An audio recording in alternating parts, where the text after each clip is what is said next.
And I was gonna like lurk, but turns out I show up on the stream itself, so I can't just not appear.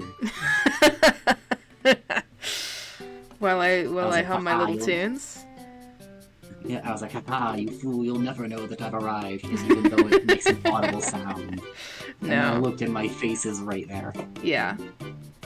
And that's your fault. That's my fault, really. I don't have yours ready yet, so I can't. You're gonna... I don't know what your profile picture is right now, but you're that. Okay, so, do you want the full story? Maybe. So, have you heard of the Monster Prom series of games? Yeah. So, the sequel to Monster Prom, Monster Camp, notably allows you to play as one of the dateable cast from the DLC of the first game, which is not the character in this photo, but it is the character's tentacles who are in this photo. Okay. It also allows you to date Aravi right here, who is a fucking gamer. Except because this is a fantasy land, they just go about their daily life, and it's also a video game. Yeah, okay. I'll accept that into my personal canon. Yep. Also, fucking look at it. It's adorable. It's true. I'm on the... Well. Hey, Necromancer, I hear you're alone. I'm on the promo tour right now, which is why there's nothing on screen. Also, I haven't shared my screen with you, so I need to do that still.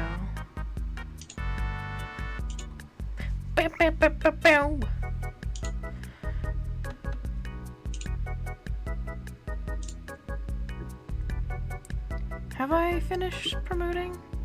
Am I done? Who's to say? No, I'm not. I'm not done.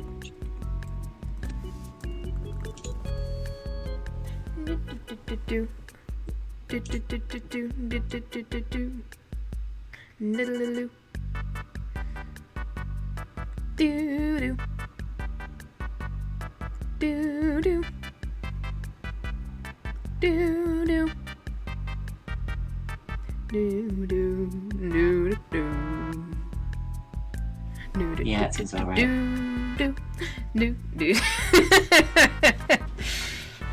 It's fine. Oh, I should do one more. I'm playing mahjong. Okay. Now I think I'm done. Now I think we're good. So just a real quick question. Yeah? What does Catgirl Mahjong mean? Oh, veneer. How is it different from normal Mahjong? So, welcome to my beautiful world. Hold on, let me turn the streaming music off and get into the real business. mahjongsoul.game.yostar.com business. Damn, it is midnight. Fucking lame. Stay up till 5 a.m. God, imagine being European. How's the Honestly, audio? could How's the be. audio quality while you're here? Less Sounds pretty offensive. good. Sounds fairly alright. Chat, what do you think? Chat. Specifically, boy. Sobbing and Yeah. weeping. I won't apologize. I assume that is in reference to Europe and not the audio. Audio sounds good. Hell yeah. Yay! Definitely less offensive than before. Okay, so I have an assumption about what Catgirl Mahjong is now. Yeah, okay, let me share my screen with you. First of all, first order of business. And that means not clicking into the Slammin' Cup every time that I habitually click into a Discord server, but clicking into my own goddamn Discord server. There's also... Hi, Brucey. Hi. Hello, person I've never heard of. Because my mom is here, please feel free to critique me on my mahjong skills. Thank you. Alright, will do. I mean, I was talking to my mom because you don't know anything, but... Well, I am a renowned You're not. professional Mahjong player. You're I've not. literally played at least one game. I haven't even done that. You've never heard of a Veneer? Holy shit, me neither. Who's Veneer? She sounds cool and sexy, and like I would be best friends with her. Do I not have the sound turned on my... There you go. There's the Mahjong Soul music. That classic Mahjong Soul sound we all know and love. Which I'm gonna change to something else, probably. Because the in-round music is really irritating. So, legitimate question. Kayfabe off. Yes. Veneer, do you know anything about Ricci Mahjong? No. No? Not in the slightest. Not in the slightest. Okay.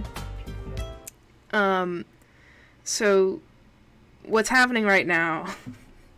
This bunny girl. This is Ricci Mahjong. That's her name? No, her name is Kaguya-hime. Okay. You can pop in so that I can Kaguya. set up your PNG tuber, yeah. Also, I just want to let you know that the nickname Ashy is god-awful. No, there's no way. Hang on, would you prefer... I would have typed this in chat, but I have to log into Twitch. Let me log into Twitch really quick. Okay. Specifically, so that I can spell this for you. Okay.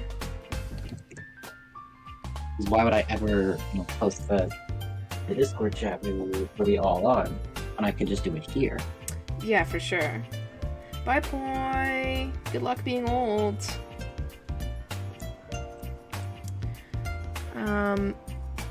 Yep. Me making sure I have everything downloaded. Also, Okay, hold on, so let me would you stop prefer streaming the and restart for a spelling- second because the drain like- of streaming Mahjong Soul is stopping Mahjong Soul from functioning normally. You don't need that high a frame rate. Spelling there in chat. There we go. Yes! Significantly better somehow. And no, I spelled it the way I did on purpose. I don't it's like like- that you've done that. Okay, let It me... was to be horrible. Why would you do that? Okay. Like, You're gonna have to look at Kaguya-hime for a little bit, because I've got to log back into reactive so that I can set up Bruce's PNG. You say that like it's a burden. It is. You know what? You're right. Thanks. Must Thanks. be handled responsibly. It was a great and harrowing task we have been tasked with. Oh no. So Yeah. true. This is Mahjong. This is Mahjong Sweeper, actually. I'm sure there's where you play I'm sure Mahjong, there's but something. 5 of your pieces are bombs, and if you touch them, you die. You don't know anything about lose, do Mahjong. it You now. don't know anything I'm about the Mahjong. politest. I'll explain it to you as I go in the best way that I can. Save. Okay, it should be working now. Streamlabs? Yay! It works. Yay! Yippee! There I am. You're just like that. I'm just Okay. like that. That out of the way. Let's... I'm willing to stake my rank on this, mostly because I, don't have much to stake. And I guess we're playing... Okay. I guess we're playing, Sanma, because that's what has more players right now, and I don't mind. Sanma plays differently from normal Riichi. It's usually a 4-player. Have you ever played Jin Rummy? Nope. Any kind of Rummy variation? Rummy Royal. Fair enough. It's like that, in the sense that you have to make melds of 3 tiles, which are either a set of 3 of the same tile, or a sequence run. of a sequence of 3 tiles in order in the same suit. Gotcha. So it's like phase 10. Fully, You it could say fully it's like sounded phase like 10. you said you have to make milds. You as have to make in mills. A plural of milf. Yeah. But like. What do you think is on leaves or screen right something. now? Mm-hmm. Mm-hmm. You know what? You're so right. That's With not that, true. That's gonna be the last thing I talk about on this stream. All right. Bye. Bye, I Jess. assume you're gonna stay here, but just not speak. What? Well. No? It wasn't the last thing you said on Huh? stream, because you said what? Oh. Oh, I You just Get didn't fucked. hear what Veneer said. Fuck. Okay, milds. Bye. Thank you. We have to make the mills. You have to make mills. You have to make 4 of them, and then... So that's 12 tiles. And then your last 2 tiles will be a pair. 2 tiles that are the same. You have 13 tiles normally in your hand, and then you will draw an extra tile, and then discard it at the end of your turn. So if you Gotcha. are 1 tile away from your winning hand, you have to either draw that tile, or call that tile when it is discarded by another player. Yep. So this is exactly like phase 10. Kind of. The important other thing about Riichi Mahjong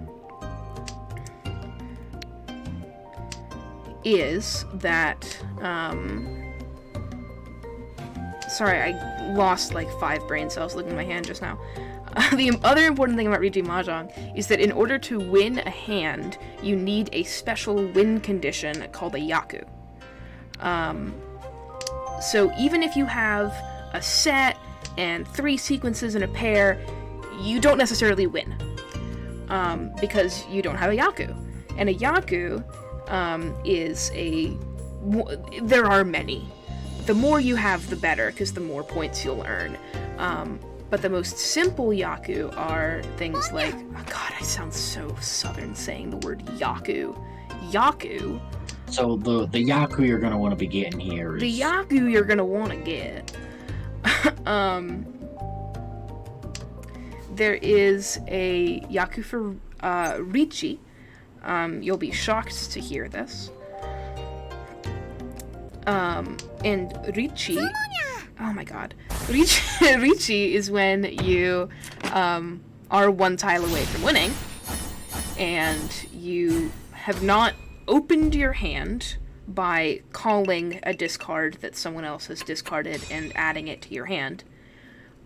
You can bet 1,000 points that you will win the hand, and that winning with a Riichi stick out counts as a yaku.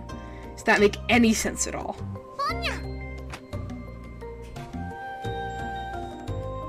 Somewhat, we'll go with... Sorry, distracted, but this entire time I've been distracted because there's 4 mills in chat. Perhaps more. Perhaps more? Imagine. My god, imagine.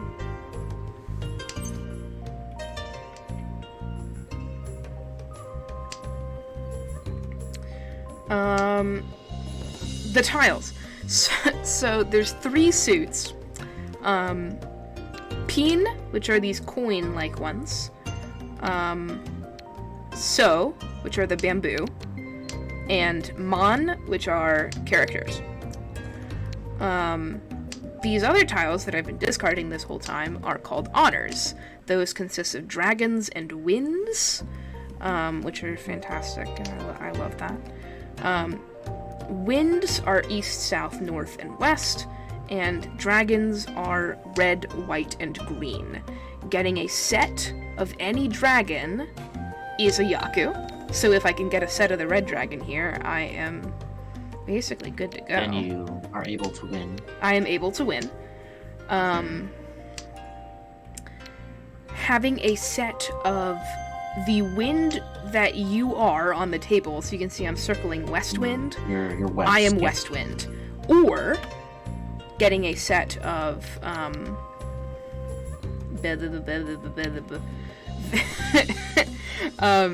the prevalent wind, which is east. East wind is for the first 4/3 rounds of the game. South wind is for the second. You usually only play east or south. It's highly unlikely that you will end up playing. Oh my god! Getting your ass kicked. Jokes that I want to make but would dox me. I figured it out in my brain. Oh. Explain for the No. chat and also me. No, you can figure it out with your brain. That's true, I have one of those, maybe. Right, east or south can be your prevalent winds. Getting a set of the prevalent wind is also a Yaku. So honors can be fantastic. They can also be not that great, because you can't get a sequence with them. You can only get a set. And there are only 4 of each tile in the deck, so getting a set of 3 of them is, this will shock you, Rare. not that easy. Okay, congrats, chat. You went straight from Yaku to wind. No explanation in between. You don't get to know about the dragons. You don't get to know about the... Did it really? Is my stream rapidly losing bitrate? Let me see. Warnings. Unread notifications. Oh, it's fine. I have to play my turn. No, I don't. Just kidding. No, there's not dragons. You don't know. You don't know anything. There's not dragons anymore. I got rid of them. There's dragons.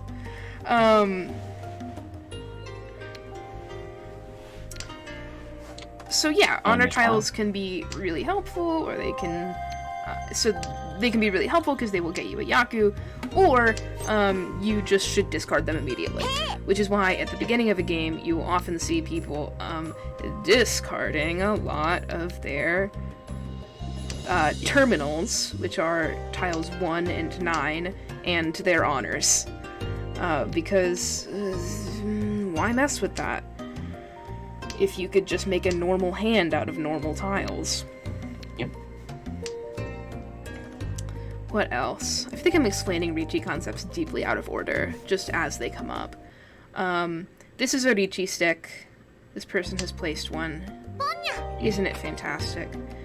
Because they've placed a Ricci stick, that means that they're 1 tile away from winning, and that means that any time that they draw a tile which will not help them win, they are obligated to discard it.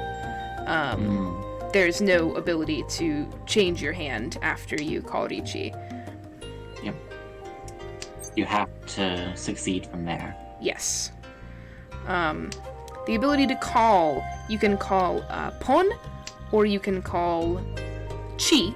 You cannot call Chi in this version. You can't call Chi during Sanma, which is what we are playing right now. So sucks to suck. But you can call Pon if you have 2 of a set. Oh my god. This is me not winning, by the way, every time I say oh my god. Sands after not surviving.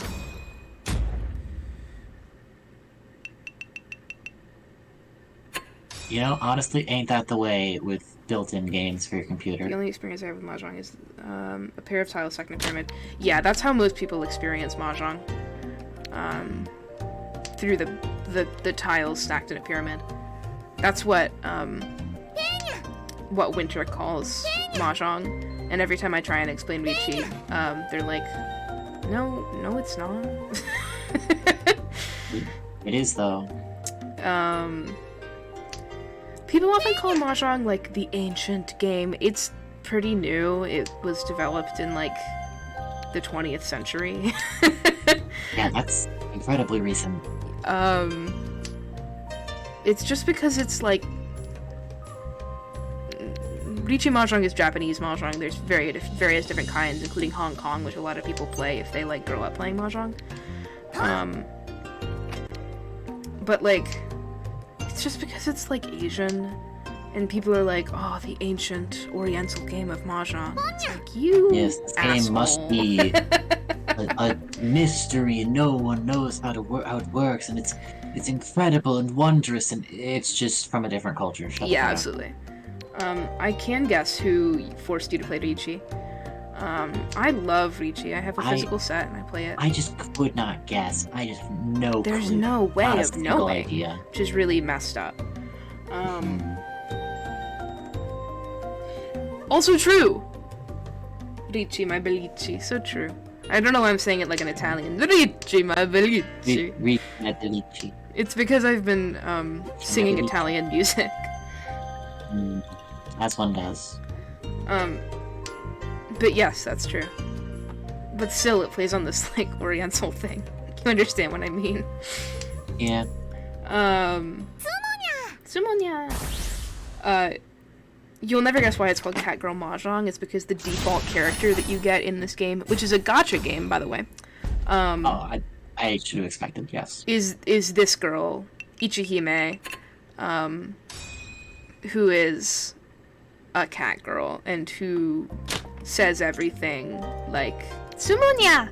Ronya! Ponya! Chinya! You know, like that. Riichi Book 1! I've decided not to read Riichi Book 1 before I play Takoyaku. And it'll come back to bite me, but I just don't have time. Shame, shame. Rook, I completely agree. I also would like to play Karuta. I could never. What else about? Right, calling pawn is when you have two tiles of a sequence, and you need the third, and the third is discarded. You can call pawn, and take that third discarded tile, and add it to your hand, and then discard a tile, and the turn order restarts from you. This opens your hand, and there are certain... I didn't even get a chance. Destroyed. Completely destroyed. I'm offended, saddened, Disappointed. Disgruntled. disgruntled, all these things. Not depressed. Just... damn. Ron is what you call when you, if you can't tell, When you win. when you win. Tsumo is also something you call when you win. Tsumo is when you win by drawing the last tile you need. Ron is when you win by someone else discarding the last tile you need. If you win by Ron, you take all your points from the person who dealt into you. When you win by Tsumo, you take points semi-equally from all the other players. You get more from the dealer. Or the person who is sitting in the east wind spot, who is considered the dealer. Which didn't happen often because the dealer was the person who kept fucking winning. Yes, if the dealer wins, you get a honba, or a repeat counter. So the dealer can keep on winning and keep on being the dealer as long as the person who is not the dealer keeps on not winning. Let me play a game of normal 4-man mahjong. The stream does not benefit charities, but I turned that bot command back on. Oh, hey, there you go. Donate to this charity during You this stream can right here. donate. This. Oh shit! My sliding puzzle is the next milestone. Let's go. Yeah, it is. If you have a fun name for it, we can put it up on there. But I don't, because this was literally a homework assignment that I had to do for class. yeah, fair enough. I mean, repurpose it for charity. Do what you must. Oh yeah, absolutely. Chi is what you call when you have 2 tiles of a sequence and someone discards a tile that could potentially complete that sequence. Chi is a less lucrative call inherently, because if you are calling Pon, you have 2 of a tile, someone has just discarded the 3rd one, there's not a high chance that that tile is going to come up again for the 4th one. And also, you might be calling Pon on an honor tile that could give you a Yaku. All those great things. Calling Chi is something you can do if your hand is already open. Something I would recommend doing if your hand is already open, just to get you to where you need to be faster. But usually, it's not a good idea to open your hand with Chi. Just because, like, right now, I could call Chi on, a 4-mon or a 7-mon, but, like, there's so many of those. I don't even have any of them in my hand right now. They're not unlikely to come up authentically.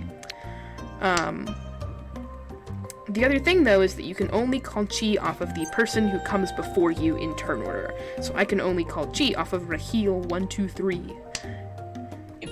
If someone else discarded a 4-mon, I couldn't do anything about it.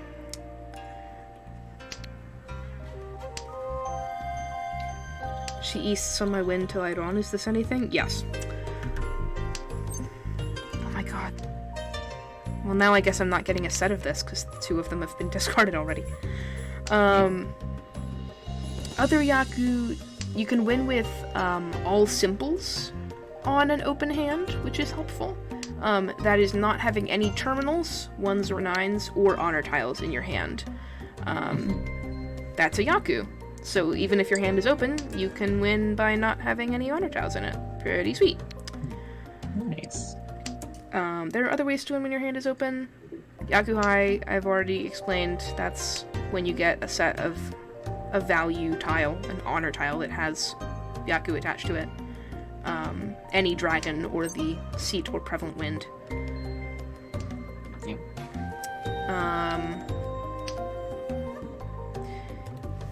You can get some Yaku for really stupid things that are totally luck-based.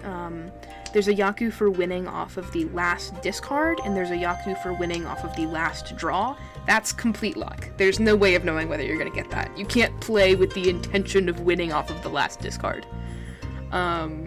I think I'm gonna play for RNG.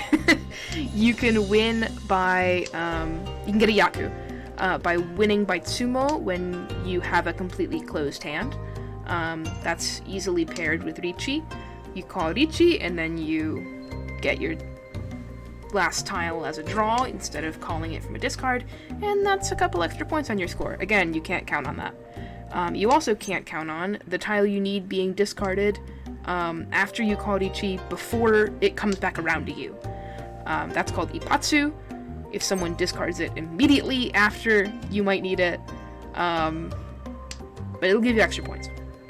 Stuff like that. Are just like, this is objectively a cool thing to have done, so we'll give you some points for it, you know.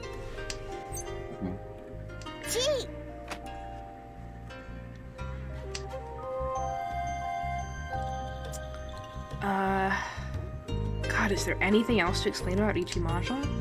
I think this is it. I think I've done it.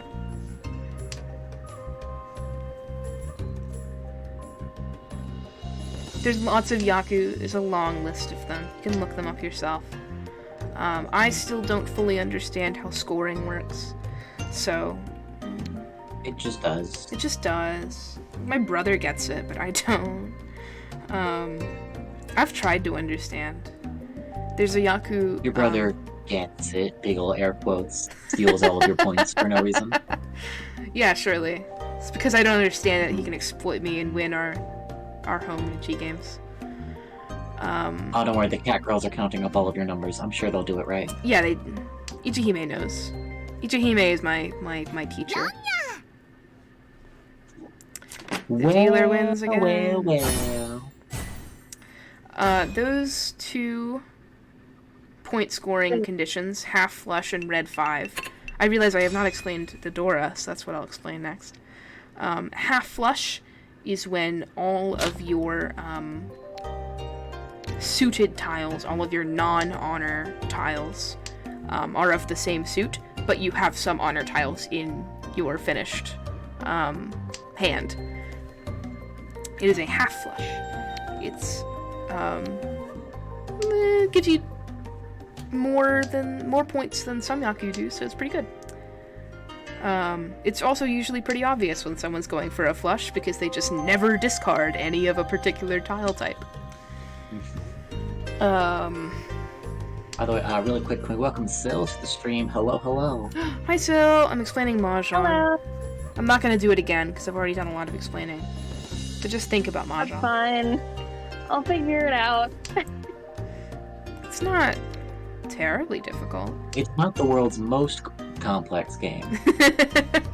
Yeah, no. But It's like Gin Rummy, if you've ever played there's Gin part. Rummy. Or Phase 10, apparently.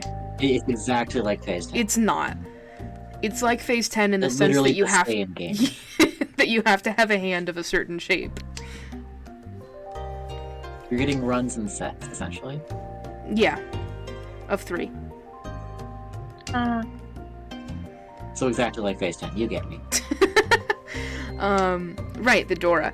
The Dora is, you can see up here in the top left corner, that 3-so. That's the Dora indicator. It is not the Dora. It's placed there because it is physically one tile that is not available in the deck for this game. So there are only 3 or less 3-so in this deck, and that's an important thing to know if you can't tell. But it is not the Dora. The Dora, if you can see this tile is shiny, is 4-so. Yeah. Whatever tile comes after the Dora indicator is the Dora.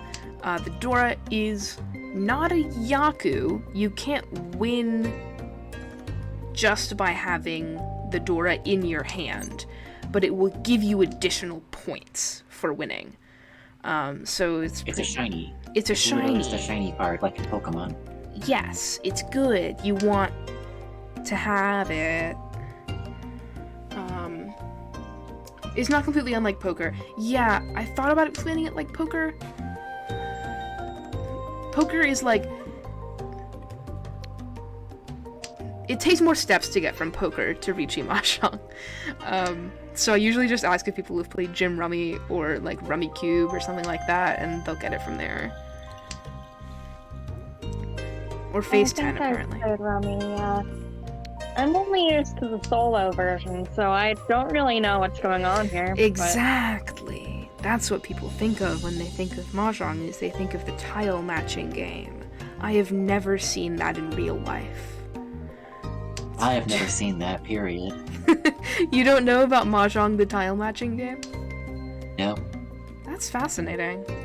I feel like it's common cultural knowledge for most people. It's where you put it up in a big pyramid or whatever, and then you try and find 2 exposed tiles that are the same, and then you match them together, and then you expose some more tiles. Yeah, I don't know anything about and that. get rid of all of them.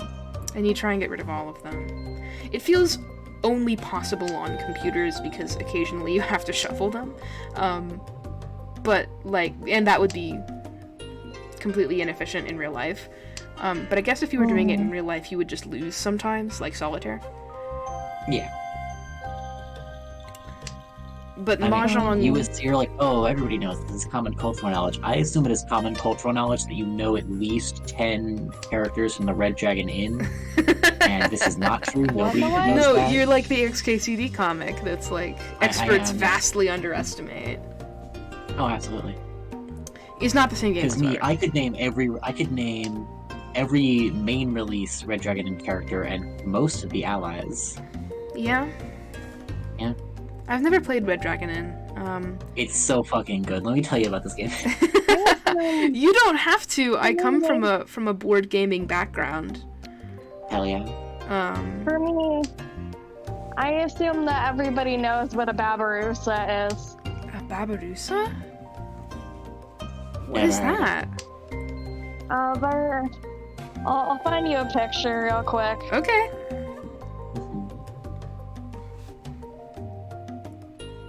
Oh, by the way, Syl, while you're here, your incentive has already been redeemed in advance. I'm happy to say. However, the person Somebody who redeemed it in advance? the incentive to do a little doodle, but they didn't include anything for you to doodle. So, I guess. Wow, they want me to do something specific. I know. Well, I guess when the actual extra life stream starts, you'll have one freebie. Oh. Anyway, I sent it in the general chat if you want to see what a Babarusa is. This looks like a 4-tusked boar. Okay. I'm looking. People online can just look it up. I guess we're all online. I'm taking it from I'm taking influence from my Zoom classes.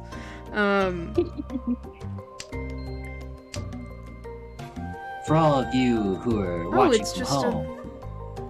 That's just a hog. Yeah, but it's got 4 tusks. Sometimes their tusks grow into their head. That's awesome. I wish my tusks would grow into my head. I really hope they don't for me. What just happened is an exhaustive draw where nobody wins after the entire deck has been exhausted. The way that points are given out after that happens is by seeing who was in Tenpai, which is when you're 1 tile away from winning. If you are not in Tenpai, you pay a penalty to all other players. Nice. It's as simple as that. It's simple. There's a couple of other positions that your hand can be in that have names.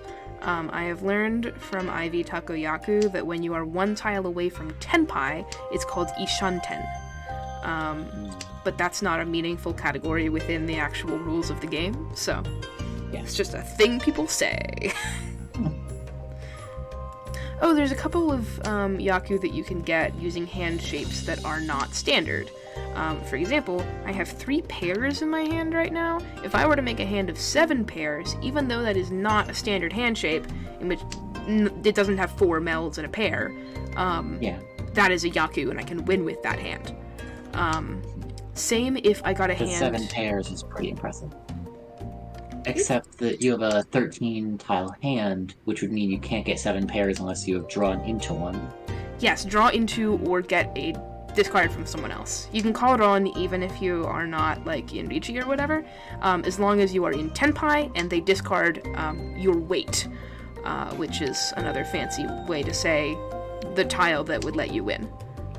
Yeah. So yes, you do have to have 6 pairs and 1 lonely tile, which you are waiting on for a 7 pairs. It's kind of a dangerous weight to have, because it's only the 1 tile.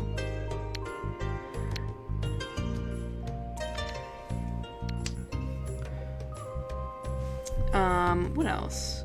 Oh, the other hand that you can win with an abnormal hand shape is 13 Orphans, which is a hand consisting of every honor tile once, and every terminal, 1 or 9, of each suit Each wind, once. 3 dragons, 7 plus 3 ones, 3 nines. That's 13. You can have a pair of one of them. That is your 14th tile. So your weight will either be any of the terminals or honors, or it will be the one you don't have. Which is fun to me.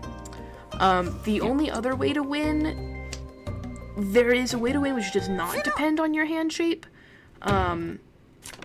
Thank you. Hey, Don't not a cat read girl out your Yaku, Kaguya-hime. Be mad at you. Me when I'm in 3rd. I don't have any rank points to stake on this, so there's like... I either win or I lose nothing. Nothing to lose at all, Nothing to except our lose. dignity. You can win in a way which does not care about your hand shape at all if your entire discard pile on an exhaustive draw is made up of only terminals and honors, and none of them are ever called. Which, again, extremely difficult to guarantee, because there's no guarantee that you will draw enough terminals and honors into your hand to even make that possible. But it is kind of cool to win with Natashi Mangan. That is wild. So sometimes when people discard only terminals and honors at the beginning of their round, it's because they're flushing them out for an all simples hand, or they're flushing honors because they're not going to be useful to them, and sometimes it's because they might get a Natashi Mangan. Yep. Which is, I think, as good a strategy as anything. What's the normal way to win? The normal way to win is by having 4 melds and a pair. Meld is a set of 3 tiles, which is either a set, 3 of the exact same tile, or a sequence, 3 tiles in a row from the same suit. Okay. You also have to have a Yaku, but there's a lot of those.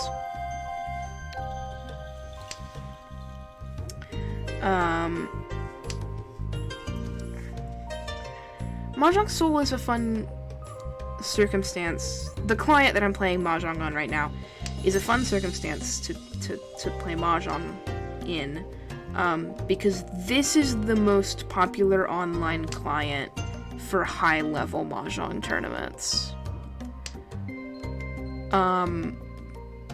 That is hilarious. It is abjectly hilarious. Because it is a gacha game with sexy anime girls.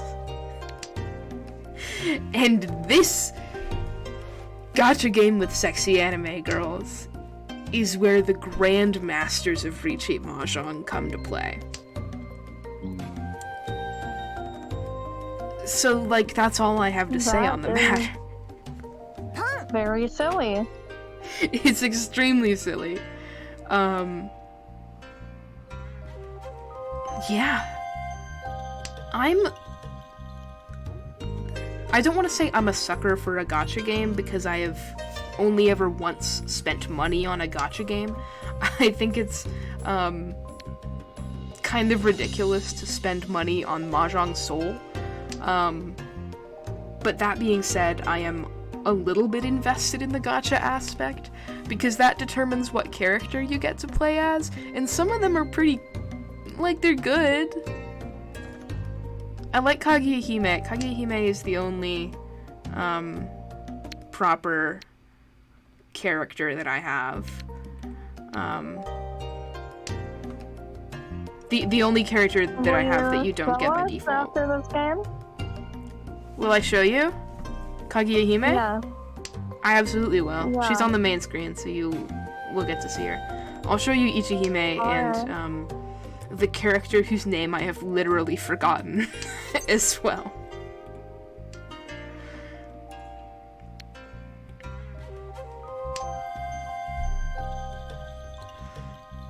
You get 2 characters by default, and then the rest of them you have to go through the increasingly convoluted gacha mechanics to get. Increasingly convoluted gacha mechanics. Yep. So normal gacha mechanics. Normal gacha mechanics, yeah.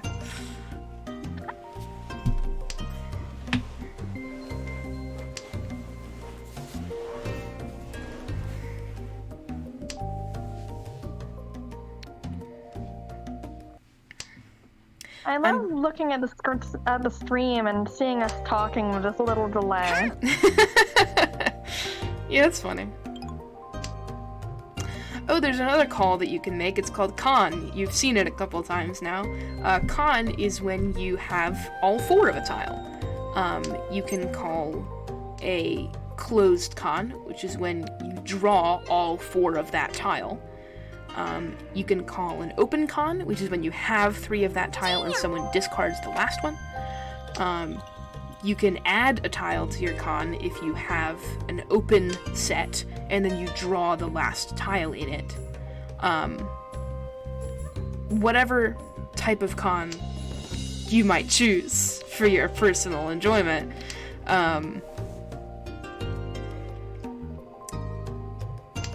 Calling con will reveal another Dora indicator, which you can see up in the top right, which creates another Dora, which is always fun. So con is beneficial to everyone at the table, and risky. Yep. Interesting.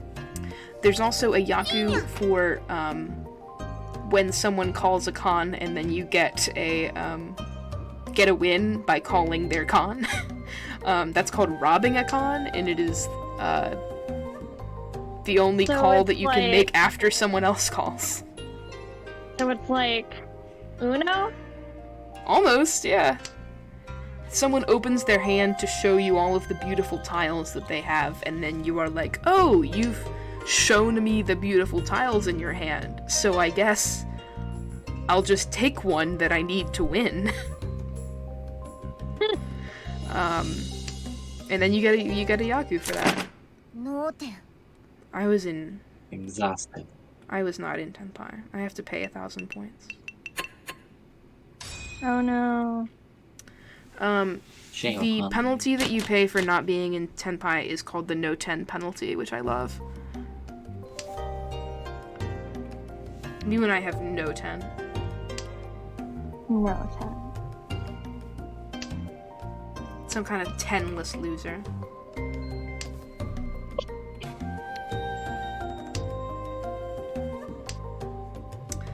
Normal physical Riichi Mahjong tiles don't have the little things in the corner that say what they are. So when you're learning how to play physical Mahjong, there is a period of adjustment where you just learn what all the tiles are. Which it's pretty easy to tell for peen and so, because you just count. Like, this has two peen on it. That's a 2 peen. This has 4 so on it. That's a 4 so. White dragon is easy to tell because it's a blank tile. Green dragon is pretty easy to tell because it's green. Red dragon is extremely easy to tell because it's red. All of the winds, you gotta learn. All of the... They're labeled. Not in real life. Damn. All of the Mon you have to learn. I'm still very bad at learning my Mon.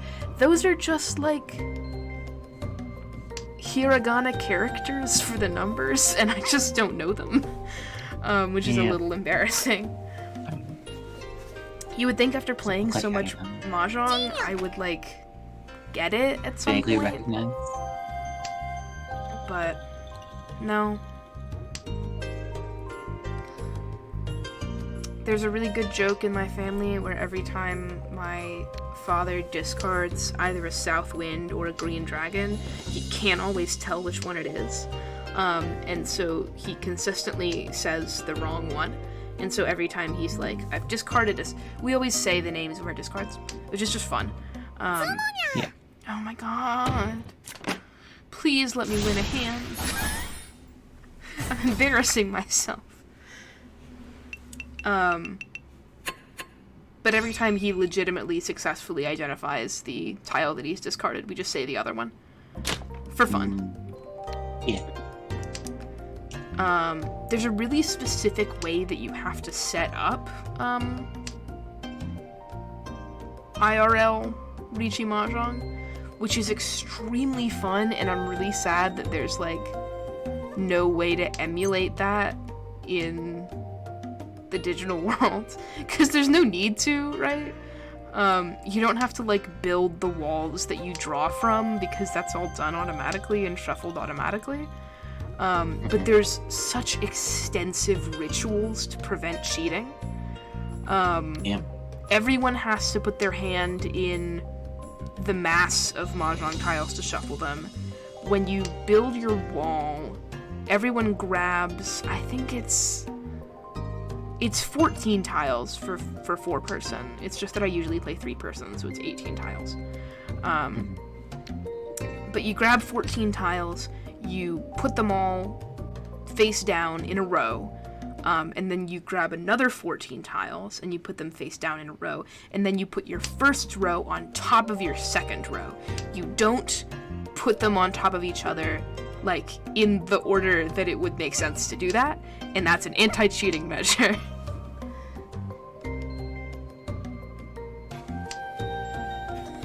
Interesting. me.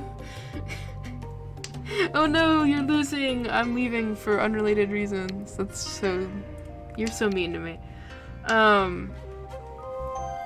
What else? You roll dice to determine who actually deals the tiles. The person in Eastwind is like the dealer, but they don't actually necessarily deal the tiles.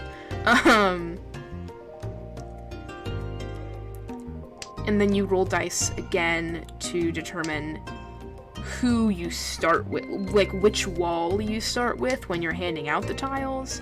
And then you give the tiles out in a specific order, and then you have to form a dead wall so that you'll have these 5 Dora indicators available. It's cool. It's very cool. It's also the only way to fully understand where all of your tiles are is to play physical Riichi Mahjong, because otherwise you get really confused about the fact that there are not actually always 4 of a tile in the deck. I mentioned before that the Dora indicator is out of play because it's physically a tile which is flipped up on a part of the wall, but there's actually 14 tiles that are out of play every game. 5 of them have the potential to be Dora indicators. The other 9 of them, yep, I'm correct. The other 9 of them are just like, who's to say? Yeah. Randos, duplicates. Randos. So, what are you currently trying to do? I'm going for 7 pairs again, which I feel like is foolish of me to do.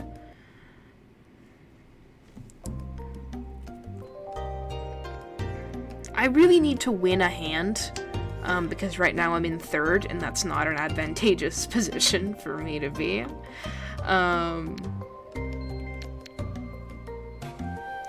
And also, if I win a hand, I get to play another hand, because I'm the dealer. And as long as I keep winning, I get to keep playing. Otherwise, the game will end, because we're on East 4.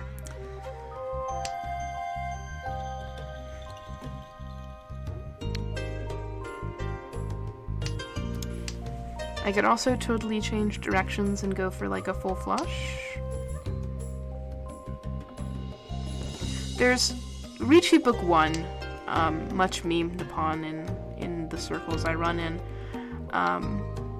is a beginner's guide to Riichi Mahjong strategy and play. And it advises organizing your hand by blocks, where you know which 4 blocks in your hand are going to be your melds, and you know which one is going to be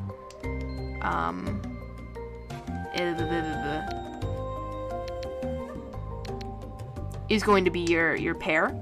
Sorry, me thinking really hard about Mahjong is making it harder for me to talk. I really want to win. That's fine. Also, both of these players called Riichi on a Formon, which is like, no. Okay, I guess I lose. Really funny to me. Alright. I'm clearly losing. I'll play one more Sun round, and then we'll switch to Minesweeper. If you can hear the sirens, don't worry about it. I can, in fact, hear the sirens. It's because I have a good microphone. Sanma is 3-player mahjong. I couldn't really get into the differences between Sanma and normal Riichi earlier because Sanma was the first thing I played on stream, and so it was like explaining the differences is irrelevant at this point. But in Sanma, there's only 3 players. Shocker. Which means that there needs to be less tiles, so we remove an entire suit. Yeah. There are no mon, except for the 1 and 9 mon, which are still in the deck, because you should still be able to get 13 orphans. So there are 1 and 9 mon, and then the North Wind, there's no North Wind player at the table, and you're never going to play a game to North. So Northwind is, you can keep it in your hand. You can also get rid of it from your hand using a special call called Kita, where you just place the Northwind on the table, and it counts as a Dora. So you will get extra points for having called Kita, but the wind does not stay in your hand. Because it's a useless tile. Functionally. It cannot possibly be your seat wind. Here, I'm calling Kita right now. Me when I call Kita. It cannot possibly be your seat wind. It cannot possibly be the prevalent wind. It can be part of 13 Orphans, which is why you might want to keep it.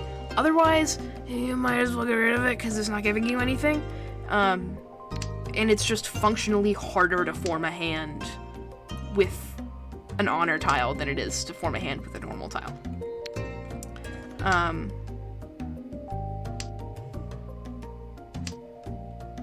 I could have had Tenpai there, and I just chose not to. My fault. I mean, I guess I'll lean into it, because otherwise I'll put myself in Furry 10. Furry 10 is a state in which you have discarded a tile which you need to win. So if any of your weights on your final hand, your final Tenpai hand, are in your discard pile, they better not be. Because then you can only win by Tsumo, like that. You can no longer call anything from other people's hands if you are in Furry 10.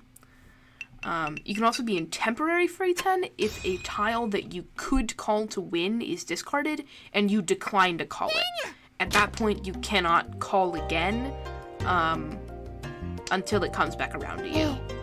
You might do this in order to improve your hand, if your hand is open, or if you have multiple weights and the one that was discarded is not the one that would give you the most points. Generally, though, this is a trap. Don't go into temporary Furry 10. Take the win. I think Mahjong is significantly... It is harder to learn for no real reason. It's just because it uses a lot of Japanese. And so that flies right over a lot of people's heads. They're like, why are you saying Yaku and Furiten and Chambo and Pon and Ron and Ishanten and Tenpai? Yeah, you know. I have no idea what you're saying. I'm just listening. Exactly. If it was all, like, in English, it's arguable that it might be easier to parse for some people. But also, the characters in the game on the tiles are written in Japanese, so you can't win. You kind of just have to accept the jargon. Yep.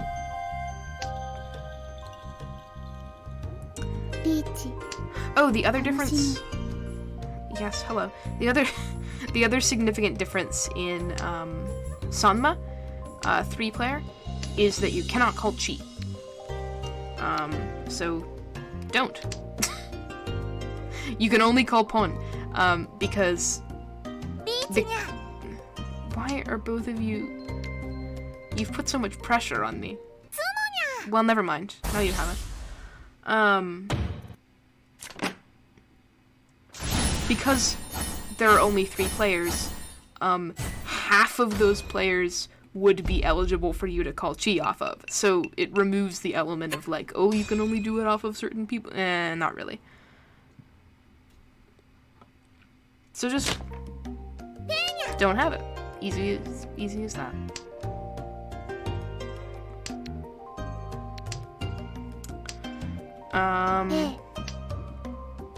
I've already explained earlier, but still wasn't here.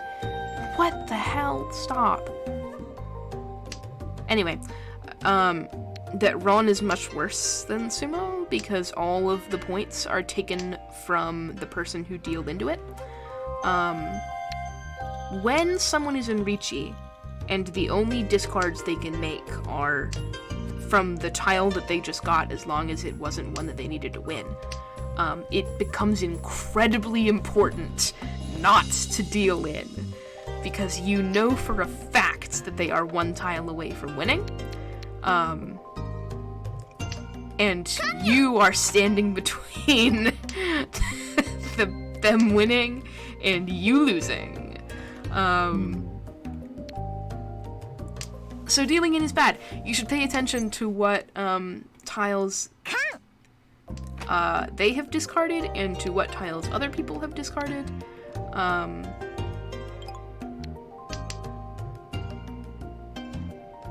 technically in Senpai, but I don't have a Yaku.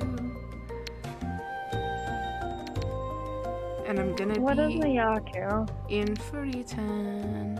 A Yaku is a thing you need to win.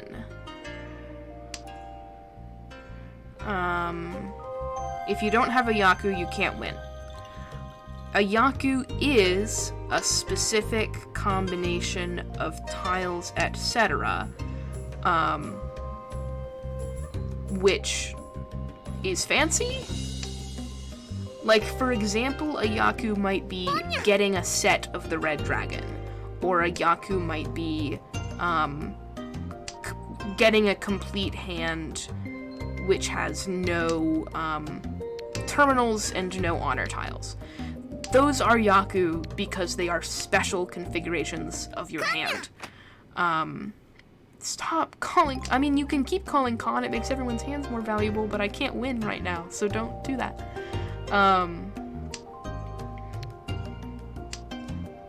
So basically you need to have at least one special thing about your hand in order to make it viable. Okay. I'm still thinking about how to salvage this. I called Khan on a whim, and then I guess I go for the never mind. I don't have to salvage this, because I'm not part of it, apparently.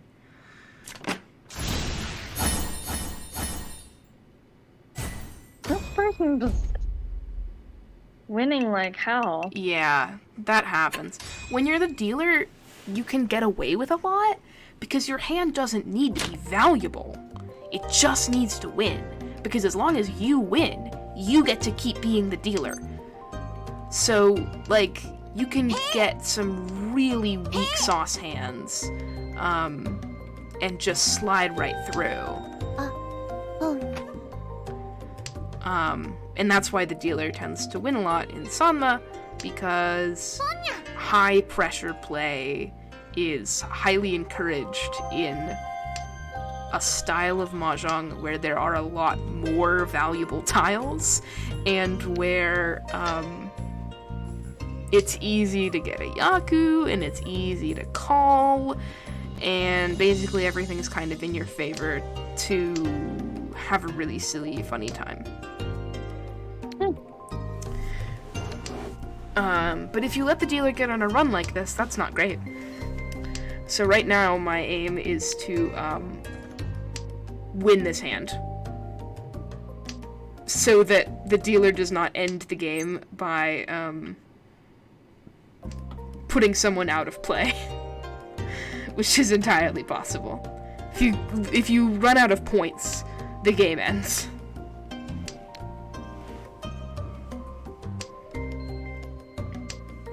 So if the dealer got a valuable enough hand right now, they could just kind of do whatever they want.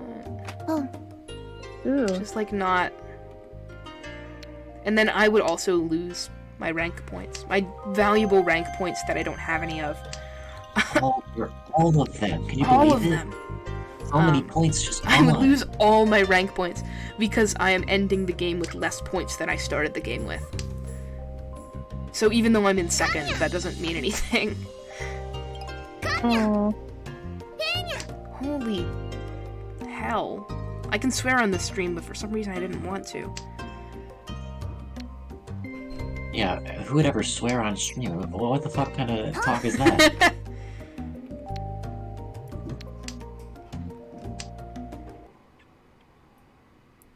You know what? I just made a love really swearing. stupid... Yes? I love swearing, I will say. Oh, you love Fuck. swearing. Whenever I think something is worth it. Okay, I'm in Tenpai. Someone just needs to discard the tile I need. Do it for me. Discard What that. tile are you waiting for? I'm waiting for 9 so.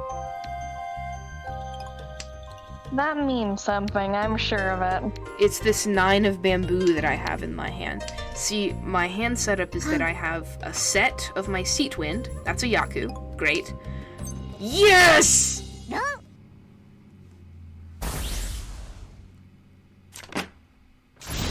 I'm so good at mahjong. Also, I just ended the game, so sorry.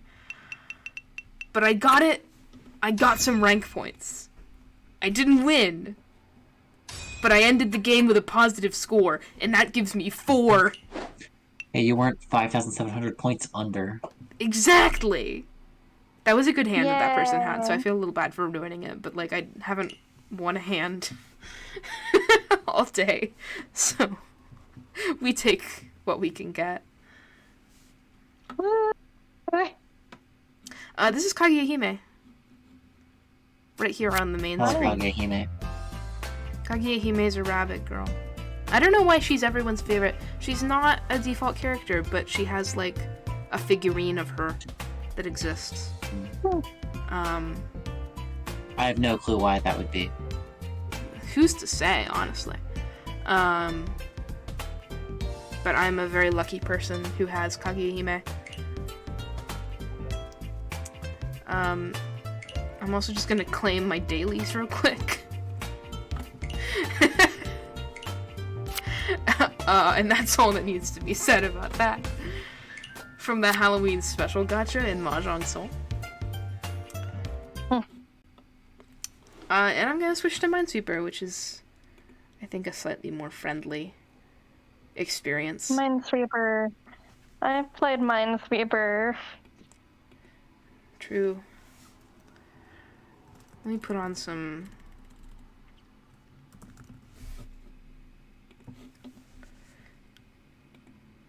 Hello. Don't look at my Firefox. Look away! Demon Crawl, which is like fantasy themed Minesweeper. Yes. It's a good pitch to get me into Demon Crawl. I haven't yet, but... Do it. Mm, Do it. Neil got me into it and I didn't regret it, so. terrifying, terrifying, terrifying. What if I could play normal Minesweeper? Wouldn't that be great? Wouldn't everyone love normal Minesweeper? Actually, let me I do will it not differently. mind normal Minesweeper. Actually, what I'm playing is not normal Minesweeper. It's a video game called 17 Minesweeper Variants. Put on some atmospheric music. There you go. I mean, you can't hear it on the Discord call, but you can hear it on the stream. You're not actually streaming it. I am not streaming on the Discord call. I'm about to. Ba-bam! Ba-bam. This is 14 Minesweeper variants. Let me change the stream category while we're at it. It is not Mahjong Soul, it is Minesweeper.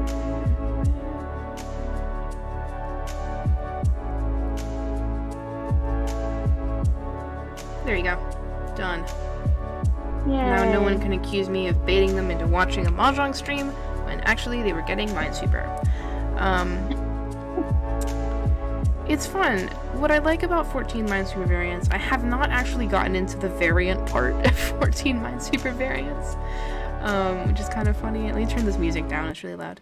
Oh, hang on, I never put it back into the stream. I'm gonna watch you play more mahjong. What the fuck is this?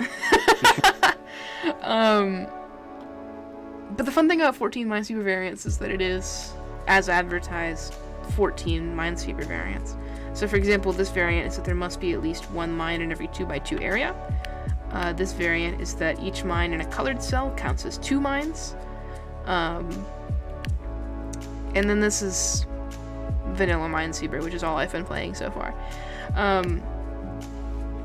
But I it's... went to go check the stream, and it does still say you're playing Mahjong Soul. No, it doesn't. No, it doesn't.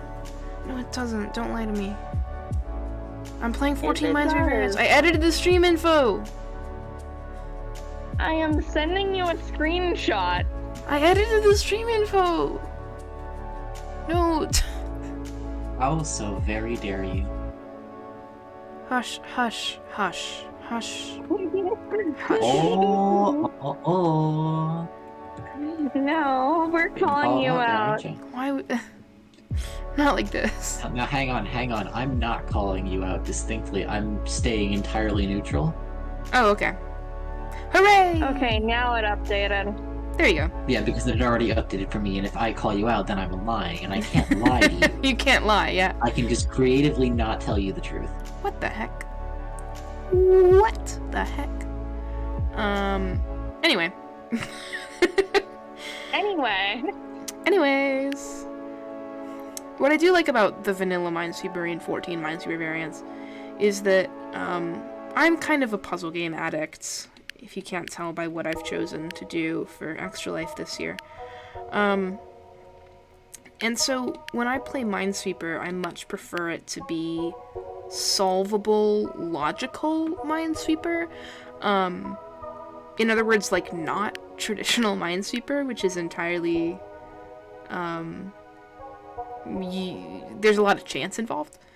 Not complete chance, because it does give you information, which can be used to, solve problems or whatever. But there's chance involved, right? Because you might just hit a mine on your first try, or it might not give you enough information to determine where the mines are and you have to guess. So what I like about Minesweeper games like Temetsi, which is one of my favorites, and like this one, is that you never have to guess. That's one of the core components. I like Demon Crawl because it gives me power-ups and stuff, so then I don't have to worry about it. Also true. But I'm a puzzle game addict. Puzzles.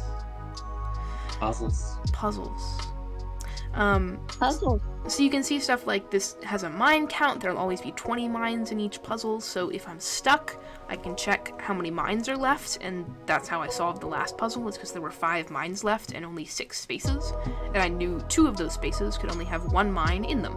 So I was able to place mines in all 4 of the other spaces, and that helped me figure out what the final solution was. So never having to guess. I need to work on your puzzles, so if I get quiet for a bit, that's why. I appreciate it. I'll be busy not working on your puzzle, because it's done. Awesome. Which, actually, I don't mean that to sound like rude or yeah, braggy. soft flex.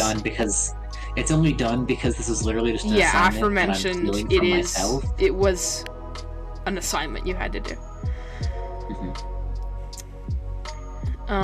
The other thing that's cool about 14 Minesweeper variants, which I will say while I plug this game which you can buy on Steam, not sponsored. Not sponsored at all.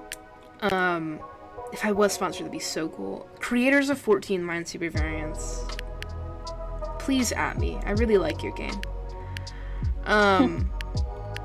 Is that not only will you never need to guess, you cannot guess in 14 Minesweeper variants, because if you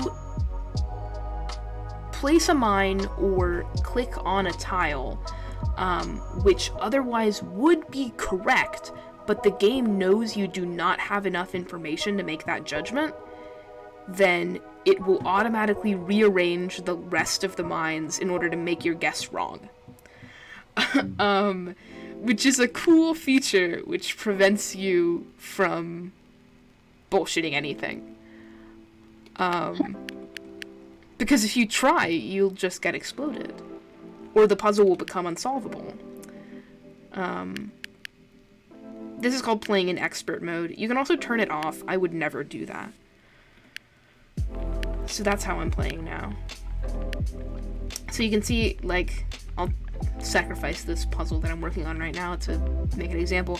If I click right here, I clicked a mine. Oh no. And that's not even necessarily because there was a mine there. It's because I have no way of knowing what's there. There's nothing around it.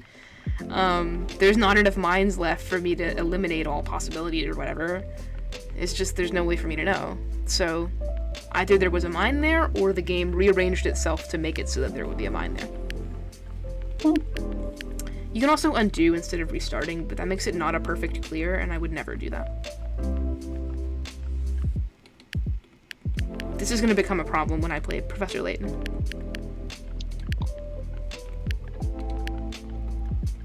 Because the point value of each puzzle goes down if you fail it once, and I'm going to really try and not be bothered by that. But when I have played little bits of Layton in my own time, one of the things that I'm known to do is rewind the emulator so that I didn't ever fail the puzzle in the first place, because it just really bothers me to have missing points. Like, there's no way to get those points back. I just want all the Picarots. Yeah. I thought it was Picards. I think it's Picarots, but I don't know that, so... Or, sorry, I know all things. My mistake.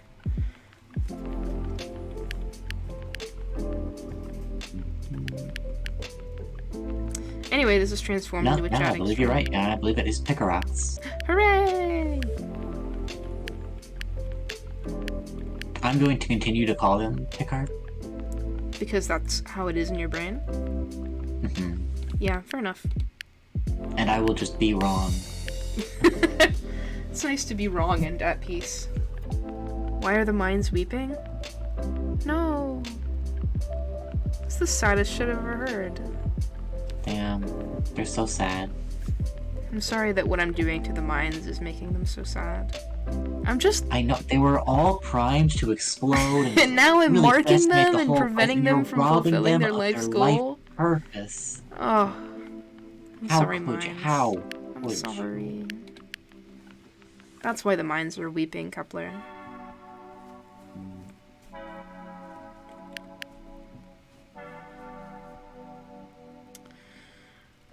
There's a cool thing you can do in this video game. I don't have a lot to explain about this game because it's mostly just Minesweeper. With, like, a little bit of spice if I were playing something that wasn't vanilla Minesweeper.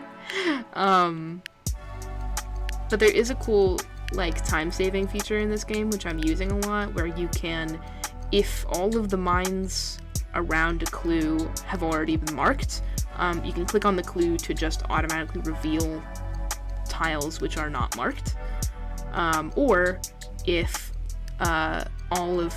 if there are only enough hidden tiles around the clue at this point to fill in the remaining mines, you can click on the clue to fill in the remaining mines. So there's only one other unmarked tile and there's one line. Click, it's filled. It's very helpful just for preventing busy work, which I do love in my... Preventing busy work is a thing I do love in my puzzle games. I play a lot of an app called Good Sudoku, which has sort of a similar premise, where it's trying to remove the busy work from playing a lot of Sudoku.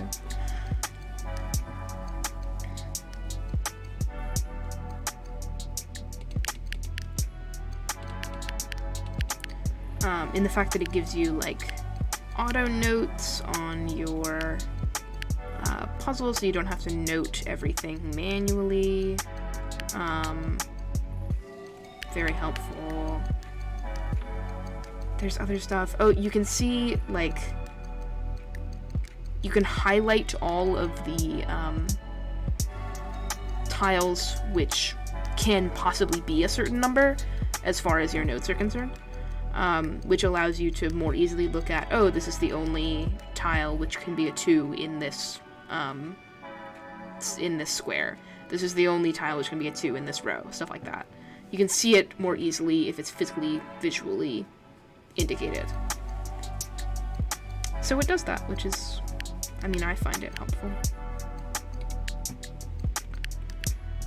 Good Sudoku is a paid app, so again, I sound like I'm sponsored into advertising. It's free with Apple Arcade if you have Apple Arcade. But, like, who has Apple Arcade? I have a Samsung. That's my secret, is I also have a family account. A what? I have a... I thought I have a Samsung. Oh, you have a Samsung. I thought you said I have a family account. No.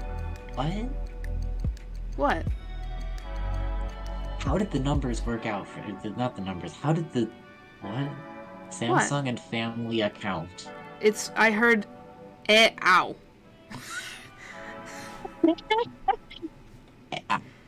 Yeah. Listen. Don't worry about it. I'm worried. No. What do you want to do? Make me Exceptionally sad? worried. Yes. No. Suffer. Please don't. Sad. If I were on Discord.com and not 14 minesweeper variants right now, I would be sending the emoji rosy blob. Okay, hang on, let me cover this. Hi, Brooke. You've entered the chill part of the stream where I'm not, like, screaming about mahjong. Or trying to explain mahjong, which is equally unchill. Somebody is echoing and it is driving me crazy. Is it me? Surely not. Maybe. Because I haven't heard any echoing. I cannot hear any echoes, so I have no idea. Maybe you just have the stream running. Maybe it was because I had a stream running. Maybe I unmuted it on accident. Hang on, let me see what life is like when the stream is unmuted.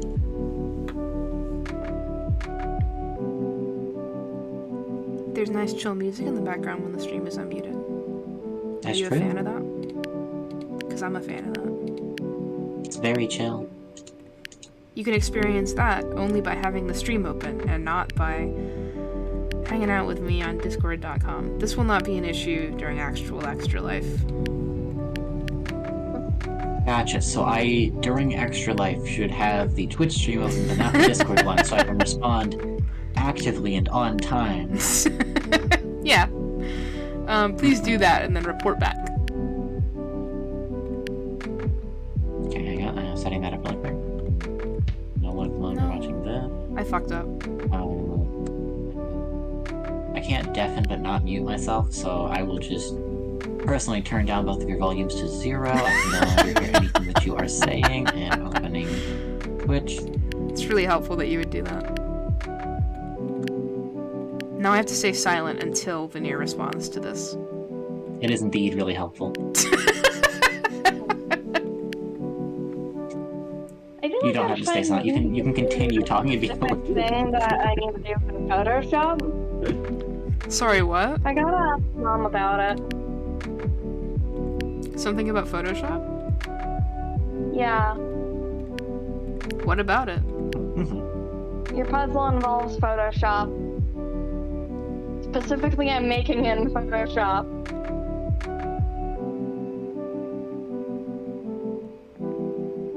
Yes, I understand what you've just said. Sorry. My audio processing is really good on the best days. I do not understand what you have just said.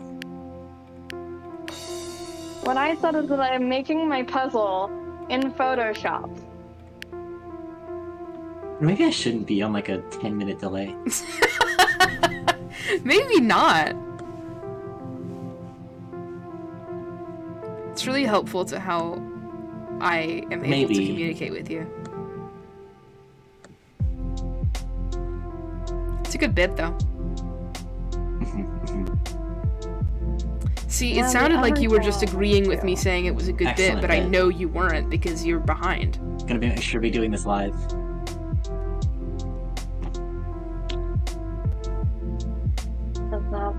All text in Photoshop is super hard to edit. Hooray! Me editing text in Photoshop. So evil to me. That's true. They should ban text in Why would they Photoshop. put the whole like Use Lorem Illustrator. Ipsum text in the It's text like the whole boxes, point of and then you Illustrator. have to delete it all. I don't know why they would do that to you. So mean to me.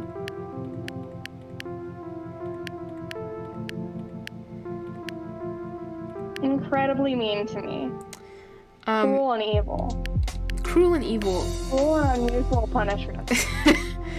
Veneer, what I really want to know about what's happening right now is whether you can hear your own voice on the stream about 10 seconds late. Yes, absolutely. I've now turned you guys back on Discord so I can respond normally. Yes, you And could. yes, I absolutely could hear my own responses far later. That is sick and twisted. Beautiful, even. Because that meant you were having the exact same audio experience as I did, where you would respond to something while someone else was talking, and I couldn't tell what was going on.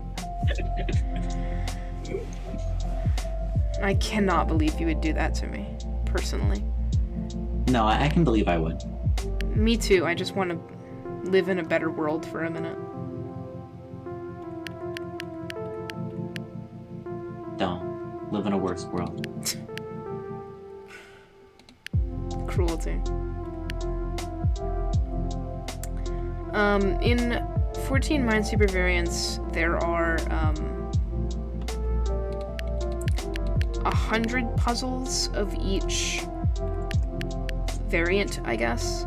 100 puzzles of each category, which can be like the variant and also the size of the puzzle. And you only ever have to complete 10 of them in order to unlock the next thing.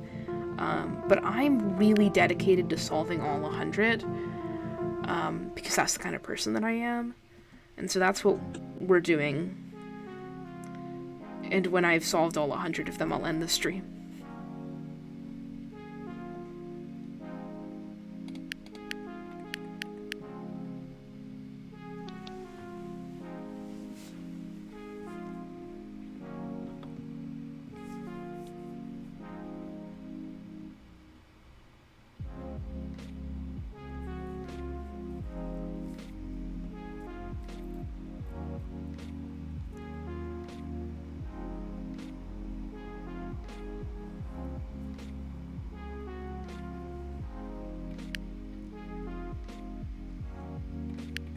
Man, the reason I'm asking for a second opinion is because you think everything is funny.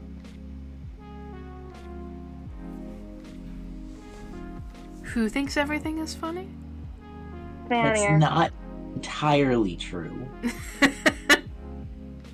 You think nearly everything is funny. I didn't It's think you just- accused me of that was very funny.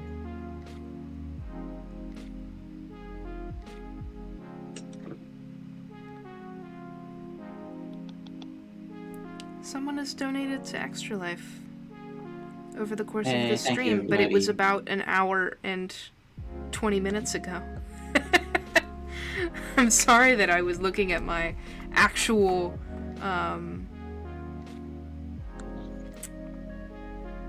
my actual, what is it? My actual stream manager and not at my texts, which is where it goes when someone sends a donation in. But I appreciate you. I appreciate you, Snive, specifically, who sent in $5. Hell yeah. Thank you, Snipe. Thank you, Snive. Thank you, Stein. I need to show this exchange in general because you can't see it and I think you need to see it. Yeah, I can't. we I'm can not read looking this at out. it We've right got now. most of the cast. Let's just voice act. That's professional. Oh, you're just gonna post it. That works too.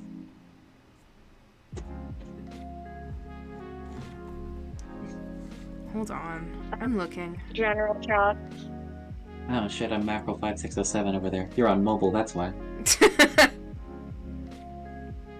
I got a funny story for you. What? So, my my account when on mobile is a little bit bugged. Mm-hmm. So at one point I changed my main name to be macro 5607 because I liked the fact that everyone had numbers and I just kept my numbers. Yeah.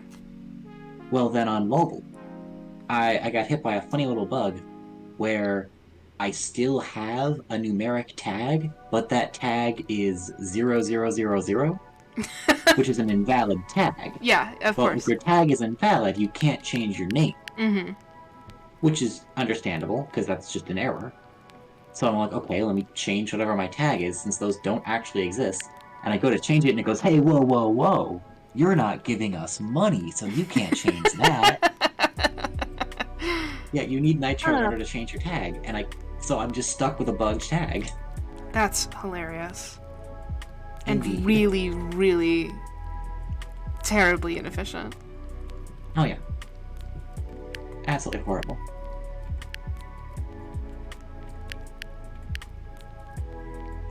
Why is my text red? I don't want it to be red. I want it to be black. I'm an idiot. Ignore what I just did. I wasn't watching you. You're good. You're Certainly, fine. I expected like that you there's- wouldn't be, so I shouldn't have even mentioned it. It's not like there's at least 5 viewers here watching right now, seeing everything that you do. I'm not looking at the stream manager right now because I'm re-downloading Donor Drive. So that I can view donations on mobile.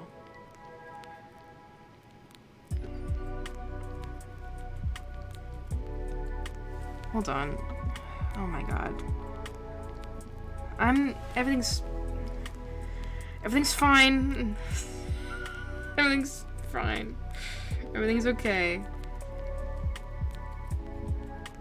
I don't know what title to give this, so it's just going to be silly.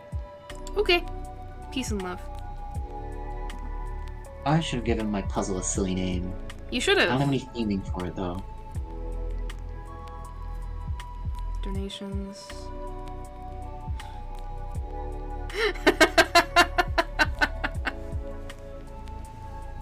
Snipe donated for the minesweeper incentive, which is where I play a round of minesweeper immediately. I'm so sorry that I was not looking at all.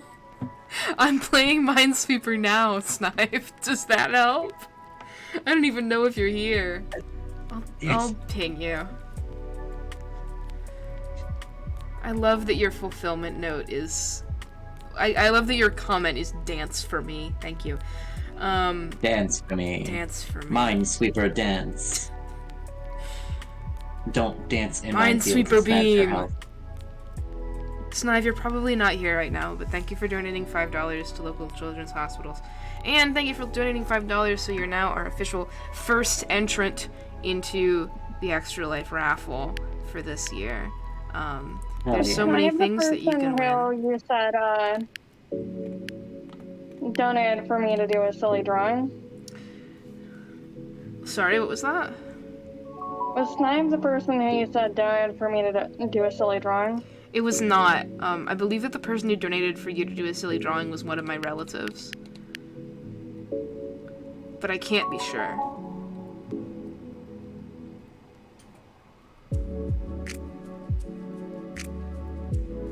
Anyway, they definitely did not put anything down for you to actually draw. I guess I just get to make something up. Exactly. I'm going to take any freebies where I've been paid to draw something, but I don't have anything specific to draw. I'm going to take that as excuse to draw something that I want to draw. Exactly. That's the way you have You to have think been of it. paid You've been paid to draw exactly Whenever what I'm they ask of you, which is try and nothing. make it laden themed. But if I'm not filling time, if I'm being paid to draw something and you didn't tell me what to draw, I'm going to do something what's the word? Indulgent? Yes. Good. Thank you. You're welcome. Bruce would dispute this, but he's not here. I'm the master of words. Speaking of, Ash, Yep. would you do me a favor? Okay. Can you maybe keep a list of donations specifically for me to draw something? Absolutely, I can do that for you. And also, if they specified anything or not. I can do that for you, boss. Thanks. A running list would be really nice so I can keep track of stuff. I will make a little chat for you so that I can put those down in there. Conveniently. Thank you. You're welcome, boss. Oh, usernames would be nice too, so I can give a little shout out. Yes, I can do that as well.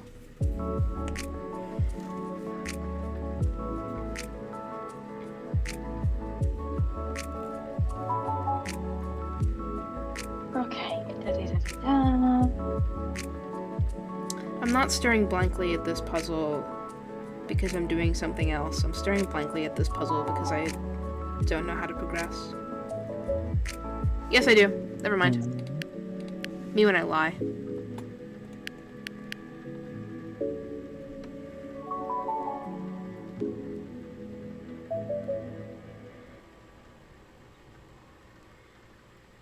It can't be both next to the one in the top right, so there has to be one just underneath that 4, right where your mouse was. I don't know right where my mouse was. Underneath the 4 Right in there. that corner. There has to be one there. Has to be on there because... It's because you've got 2 1s over here. Mm-hmm. Oh! Yep. Wait, hold on. That space has to be a mine. Bump, bump. If I did it like that, bump, bump, then no, no, then no. And it would be fine.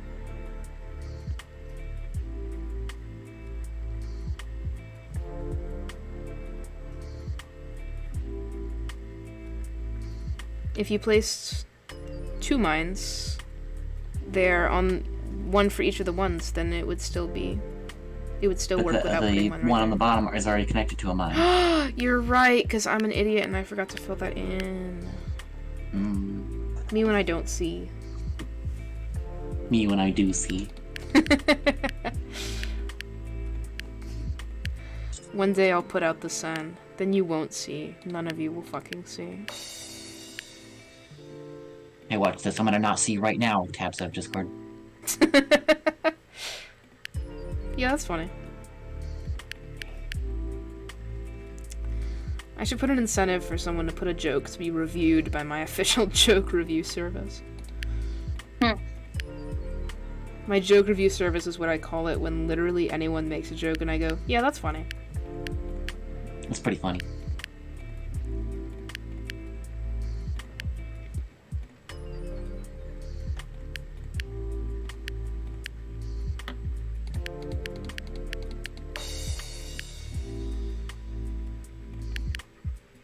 You know what I'm really hoping?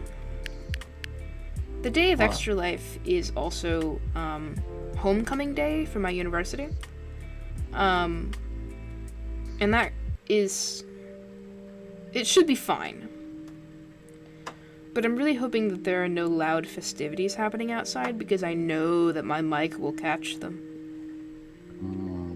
I have several things that are happening that day. I'm just I going to don't. work around them. It should be fine. Peace and love. I have things that I must do, and I am going to be fine, but it is a lot of things. I am going to be fine has been my mantra for this whole operation. it's also been me texting Winter and Chess and going, I'm not stressed about Extra Life, I'm not stressed about Extra Life, I'm not stressed about Extra Life, just to like affirm it. So just anyway, to lie. Are you stressed about Extra Life? No. Oh, See how easily that response came to me? It's because I'm an expert. Not in the slightest. What? What the heck? I can't believe you would do where that. is merge layer down? Me when I merge layers down.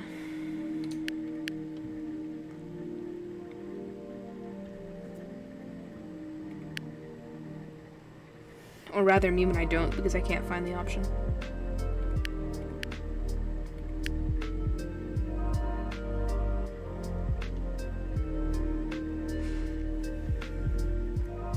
I feel like watching someone else play Minesweeper is... Like, there's a reason I'm not doing this for my whole Extra Life stream. It's a good, like, chatting experience. Yeah. It's slow paced. It's At any extremely point, you can chill. just like take a break and read chat. Yeah. Like, that's why it's a good incentive. Is because I can take a break.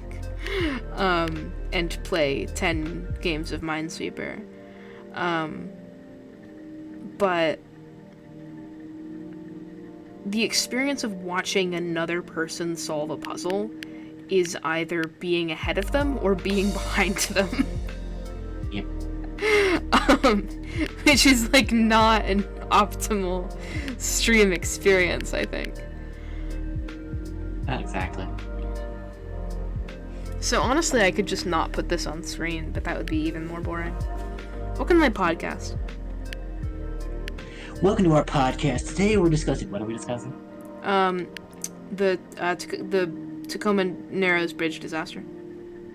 So today we're discussing the Tacoma Narrows Bridge disaster. I didn't hear exactly what you said, but the bridge. That was the correct. bridge is bad. It's bad. It's broken, maybe. Sad, even. Yeah. Disappointing. A podcast which I don't listen to, but a person I know does, and they talk about it all the time, so I, like, took a shot on it, yesterday? Yesterday. I was in my creepy basement doing research, and I forgot to bring my dongle that connects my headphones to my phone, so I couldn't listen to my normal podcasts, and I had to find something on YouTube to listen to. I should have listened to the Rhythm Have an Iceberg video for the 15th time, but I didn't think of it at the time, so I went and decided to listen to this podcast that my friend likes.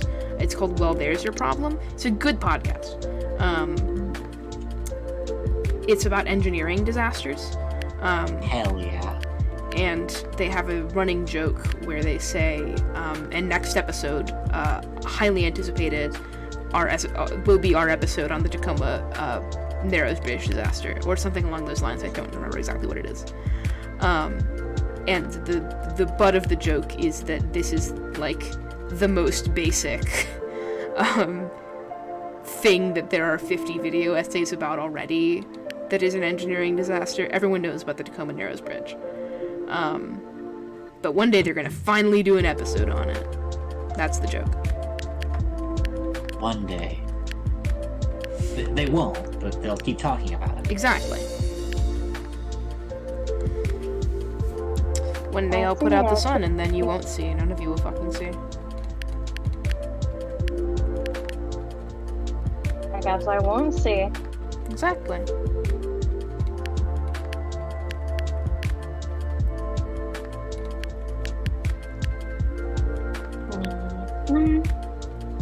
Are either of you podcast people?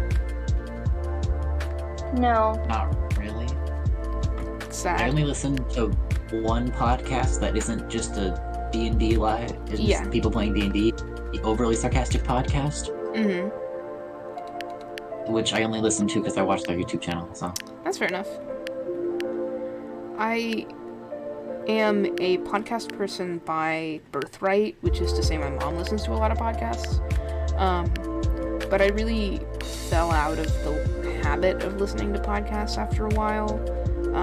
Just because Like, my mom goes on walks every day, and I don't.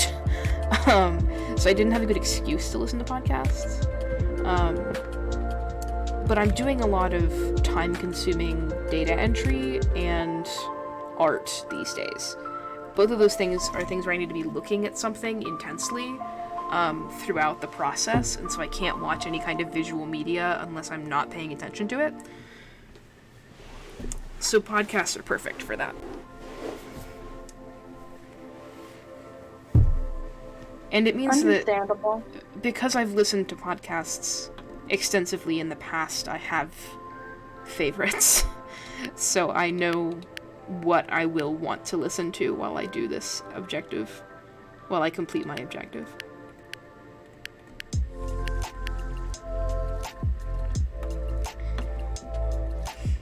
But this also means that I have recently, once again become a telling people facts I learned from a podcast person,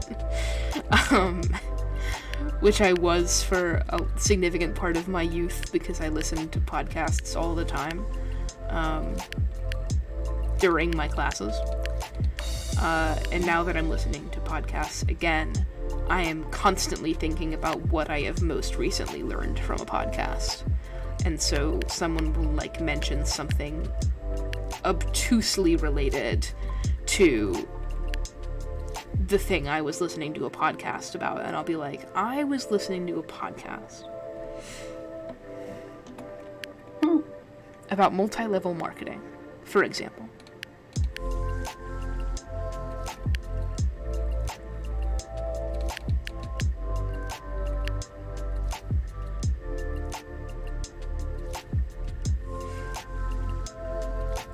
This is archetypally an annoying type of person. But I try. A person who shares information because information is fun to be shared? Yeah. Sounds like a cool-ass person. Thanks. I try and do it because I'm, like, passionate about the things which I like to listen to. Which I guess is really the reason why you do it in the first place. People have made the podcast listener TM the villain of this scenario.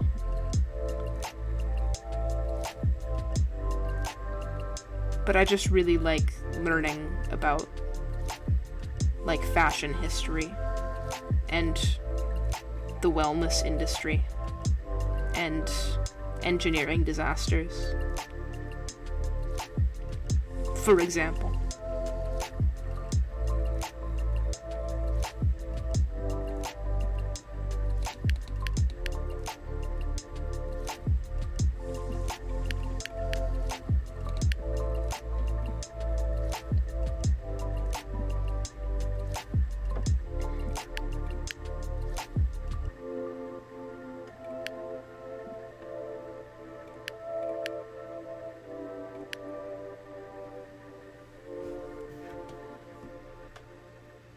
Hi, Cap. I'm trying to get into podcasts. I'm watching, and you should too if you have an Apple device, Prehistoric Planet, official podcast on Apple Podcasts, not sponsored. But it's great. They talk about making the series. It's great. Go watch it, please. Watching them and listening. Wow, I fucked up that first sentence. I have heard extensively about Prehistoric Planet because of one specific person I know, which is exactly how you should learn about Prehistoric Planet. Is because you have one friend who's really into dinosaurs. So I know exactly who this person is. It's not actually the person you're thinking of. It's not? It's not. That's crazy. I heard about Prehistoric Planet from a person who is on a Discord server that I am in, not from Winter. But I would happily watch Prehistoric Planet with them if they asked. Just saying. They're not even here, so they can't hear that.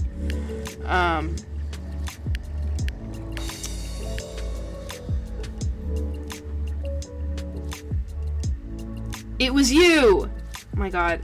Hi, Beetle. I have another friend named Kepler, and so I constantly forget that it was you. I constantly forget. I don't even know what Kepler's Twitch username is. I just assumed that because it was Kepler, it would be Kepler. Anyway, it's you. You should learn about Prehistoric Planet from someone who's really into dinosaurs. I stand by that point. Dinosaurs. Dinosaurs.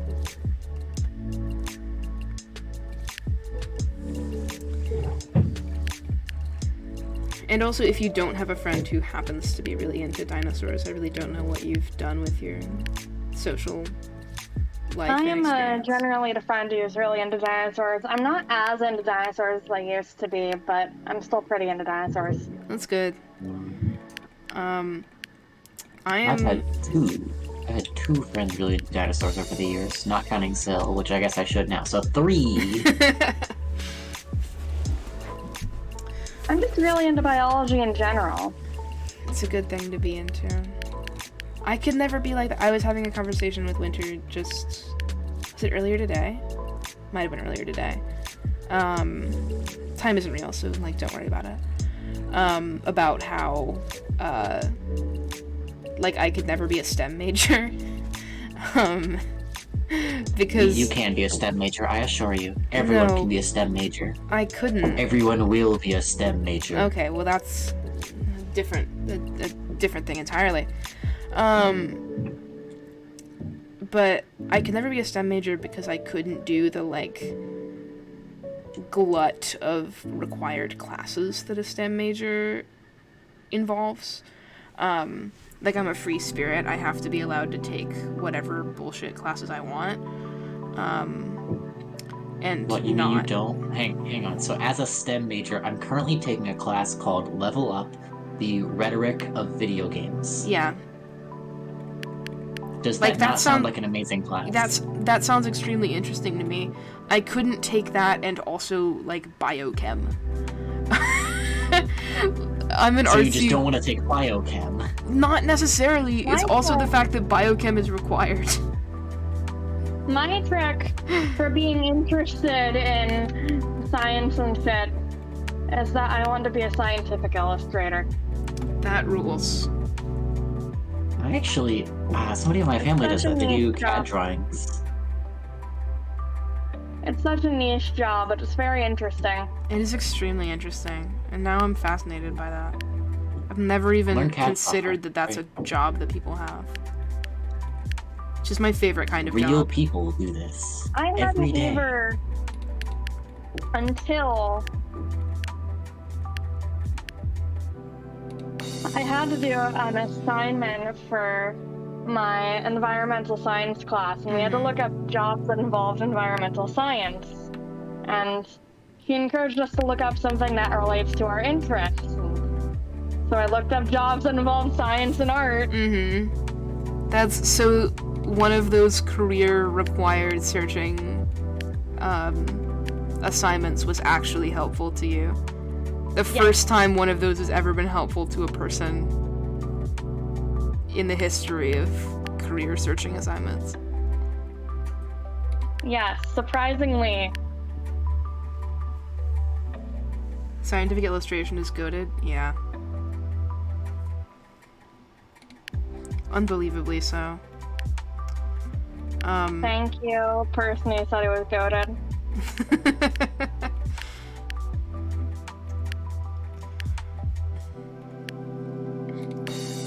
But like the thing that bothers me about STEM majors, this is I'm really going on about this, is just the idea of having a strict track of like specifically like physics majors, chemistry majors have a track of basically all the classes they will ever need to take, mapped out from the beginning of your university experience. That's the thing I couldn't do. The amount of required Honestly, classes I that's have for fair. an art major is so small. Yeah, I have some required classes also as an art major, but like, not a lot. Mm-hmm. Like, I have free classes that my advisor said I should definitely register for. And then he basically just said the other two are freebies to pick whatever I want. Yeah, exactly. Like, I have a couple of classes. Actually, next semester I don't have anything that's totally unrelated to my degree path.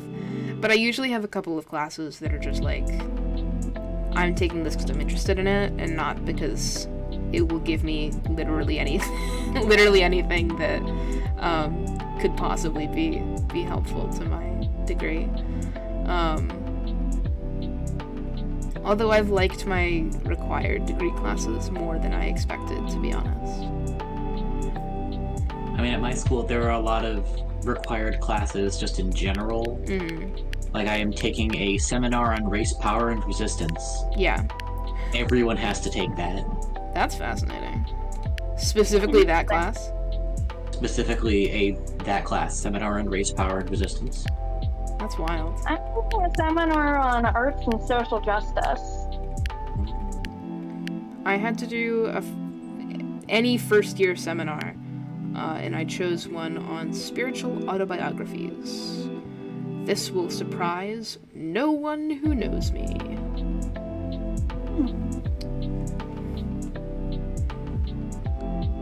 Yeah, I decided to pick one of any seminar, and this was the one I picked because it seemed interesting. And the thing is, like, I was going to go for one about plants, but then that one was closed, and I'm kind of glad I picked this one because not only is it interesting, I like the professor a lot. Yeah, that'll do it. You know, big respect for our chatter who's got a million different literature classes to take, and then anthropology. Oh, and Jack. anthropology too. Yeah. There's a class that... there's a couple of... one of my required classes that I have not knocked out yet. I should have realized that talking about college was the easiest way to get y'all talking.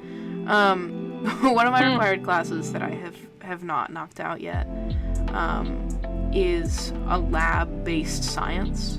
Because I didn't get any, like, carryover credits from my AP sciences. So I still have to do a lab-based science. But there's not a lot of options for non-majors. All of the labs are like, organic chemistry lab, and I'm like, oh no! Or it'll be like, you know, here's the physics lab for specifically STEM majors, and we'll kill you if anyone else comes in here. Like, that's the energy. Yeah. That's just how STEM majors are. We kill on site. Yeah, exactly. So there's not a lot of options. Which is distinctly why you should not show me your face, because you will spontaneously die. Oh, okay, awesome. So there's not a lot of options for, like, losers like me. But there's... How dare you say that? How dare you insinuate that, no, bad, shame. That I'm a loser? How dare. Okay.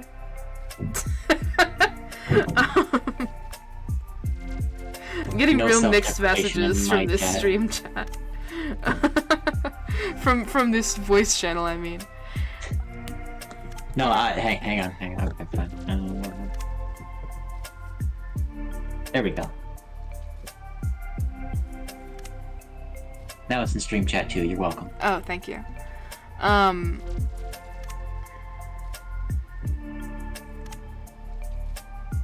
Sorry, I'm thinking really hard about this puzzle. If I did it like that, then it would be consistent. And there would be one there. And there would have to be 2 here. Anyway. What was that? Right, lab sciences. There's geology, biological anthropology, human anatomy, and something else that I can't remember. I think it's astronomy. And those are like the options for non-majors as far as intro-level lab science goes. And a lot of people have told me to take biological anthropology, which I don't know. I mean, I've heard that you get to look at, like,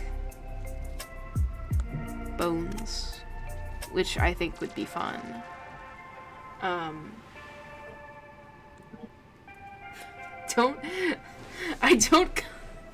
I'm not even gonna argue with you on this one.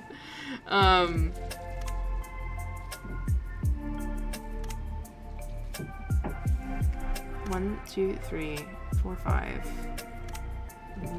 6. That's a possible solution. And then 1, 2, 3.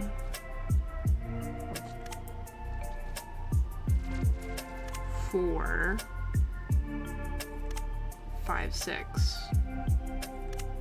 Is it a possible solution? I feel like I'm missing something. Hang on, let's examine here. So You could do 1, 2, 3, 4, 5, 6.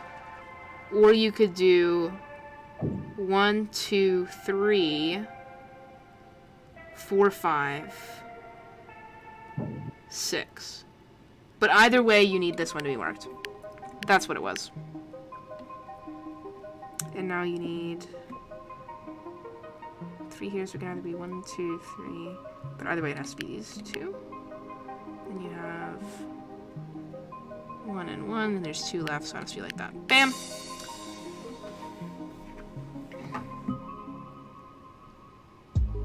Someone recommended Mystery County Monster Hunters. I think that was Sissa that recommended that. I feel like I remember that.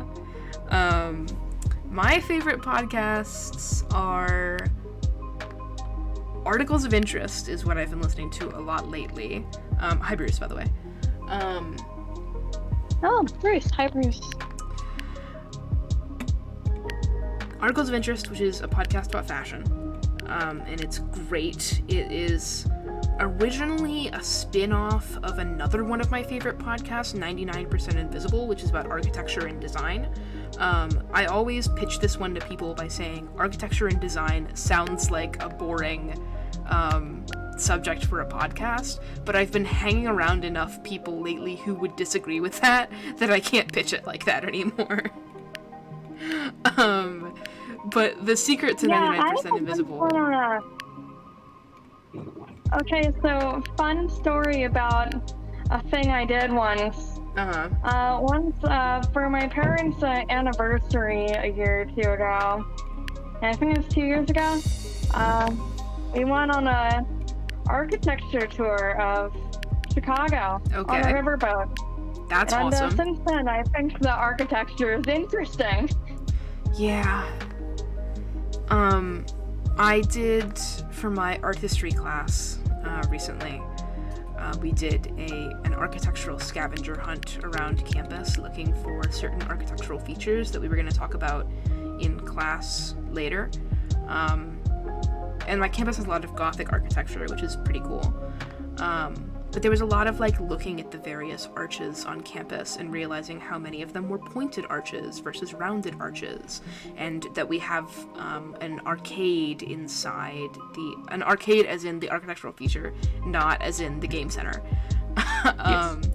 We have an arcade inside one of the auditoriums, which is really cool. And there is an awesome what's it called? Something in lintel, that is... Anyway, you get the point.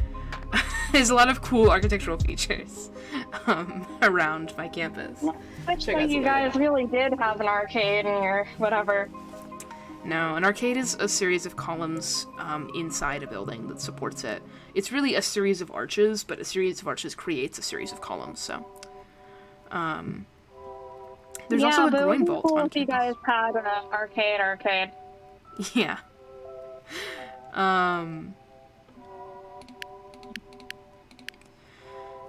But architecture and design podcast, like I said, usually I pitch people by telling them that it sounds boring, but it isn't.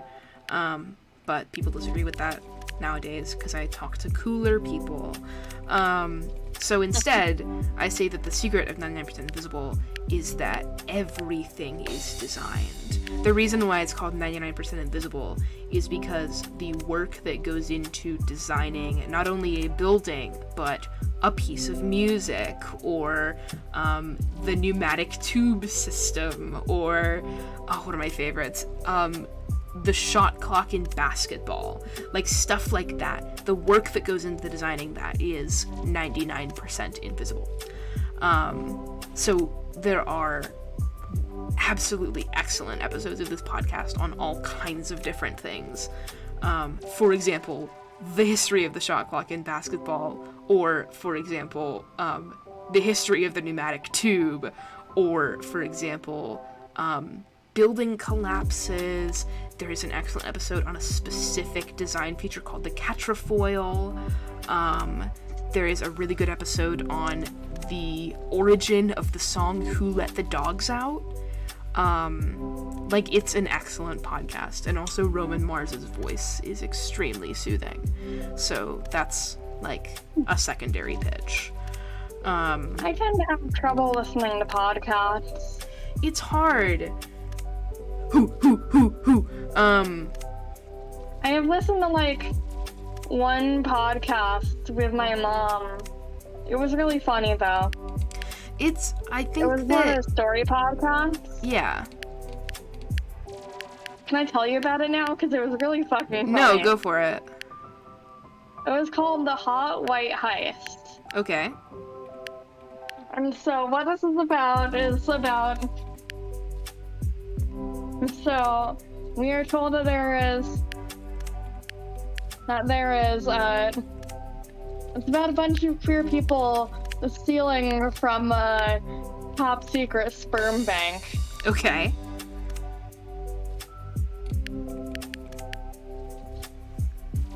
And it's really fucking funny. It's a sperm bank of hot white men.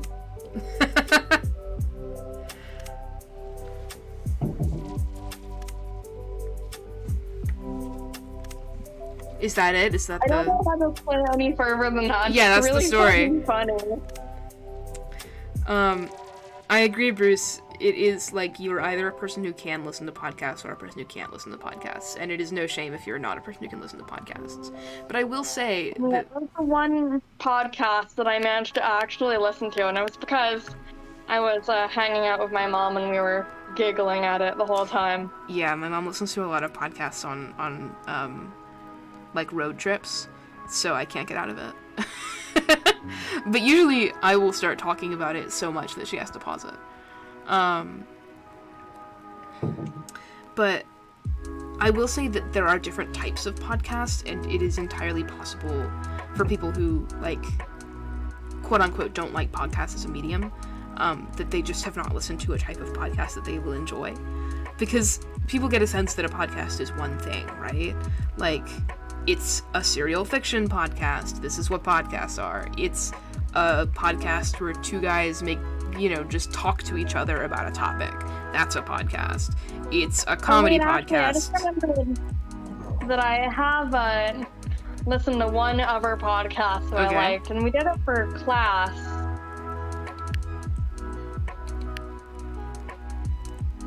It was this podcast called Serial. I love Serial, so shout out to Serial.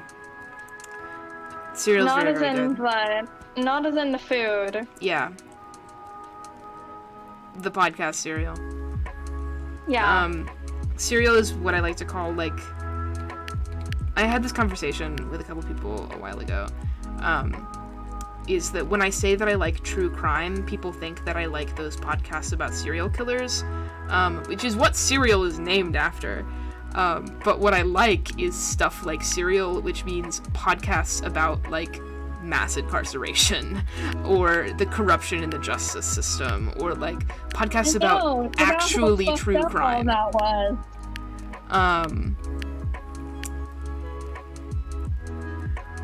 I agree. Don't like podcasts and can't listen to a podcast are very different. And it depends on what you're doing, too. Some people have jobs where it is completely viable to listen to a podcast through them, and some people just don't.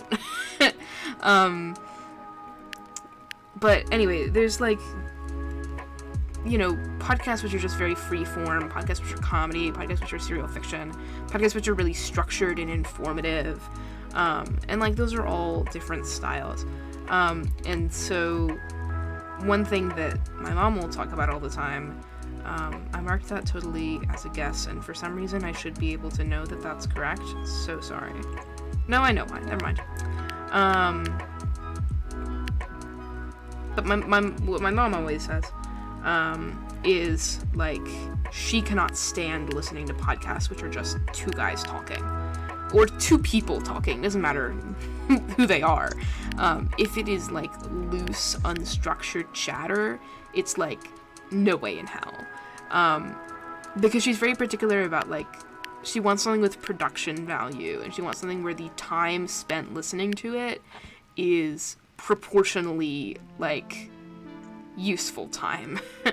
And that's, when you're listening to a podcast which is slightly more freeform like that, you can spend a lot more time on, you know, little jokes or, like, just kind of useless chatter.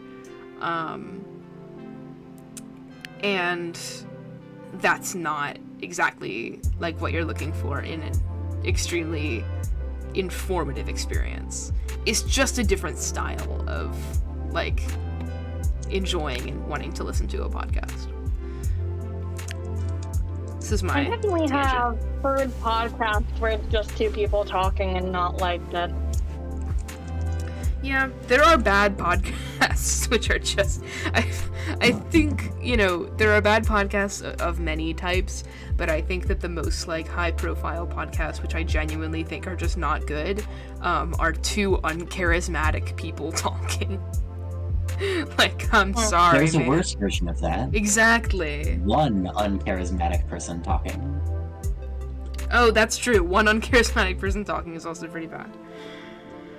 Listen to solely to actual play, and that's my favorite thing ever, but I feel like other types of podcasts might not work for me. I'm listening mostly while walking, so I need to be pretty involved. Yeah, I listen to my informative podcasts while I'm walking or while I'm working or stuff like that. And I do tend to find that, like, if it's just chatter, like, I can't listen to actual play a whole lot anymore. Because if it's just chatter, I will lose myself in it. And if I lose myself in it and get distracted, I will, like, rewind to find where I was at when I stopped listening. And that's a bad way to consume podcasts, is by, like, oh, I got distracted, let me start over. You know? It's not extremely time efficient. So I have trouble with actual play because it's talky. But there are times when I like chattery podcasts. I also used to be a big sleep podcast listener, and I still am, but now I use Pokemon Sleep, and I can't put a podcast on and also do Pokemon Sleep, which is the worst part about Pokemon Sleep. So I can't listen to my favorite sleep podcast. Pokemon Sleep is very sad. I like to put on, like, how do I explain it? I'm just gonna say a thingy. Mm-hmm. Like meditation, that's the word. Yeah. I like to put on a meditation for when I sleep, and I got very sad when I realized that if I was going to do Pokemon Sleep, then I couldn't do that. Yeah, I used to listen to music or a podcast every time I went to sleep, and now I don't do that. Because I'm more committed to the serotonin of having my Pokemon than I am to the serotonin of listening to something as I go to bed. And I've gotten better at going to bed silently, partially because while I was working over the summer, there was no way for me to, like, put music on, because I was, one, sleeping in a cabin with many other people in it, and also, like, I have an iPhone, so I couldn't exactly put headphones in and charge it. And it was more important that I have my, like, communication tool charged than had nice music to go to bed to. So I got very good at sleeping without anything to listened to, and then that carried over into my Pokemon Sleep experience, so that I already had that training. But it sucks. I'm sad because a bunch of my friends from one specific friend group have Pokemon Sleep, and I'm sad that I can't join them. Yeah. I really enjoy it. I like it a lot. But I have a favorite sleep podcast called Sleep With Me, which is absolutely wonderful. And I love it so much, and I wish I could just listen to it all the time. But I can only, if I need it, is the only time that I can now, convince myself to do it. If I desperately need to, if I cannot fall asleep, I will put on Sleep With Me. But otherwise, the Pokemon come first. Aww.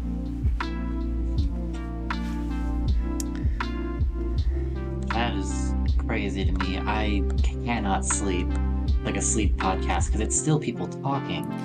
Well, it's Sleep With Me is a very... It's hard to describe, because, for one, the guy's voice is weird. Objectively, he has a weird voice. So when you turn it on, people get freaked out. They're like, what is going on with this weird man and his weird voice?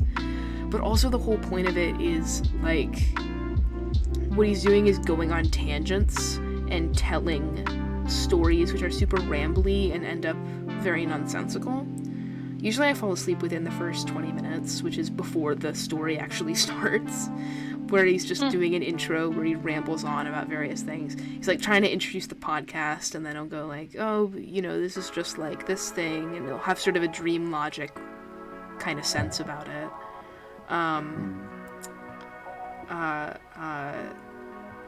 So the whole point is that it's, it's boring. It's boring as hell.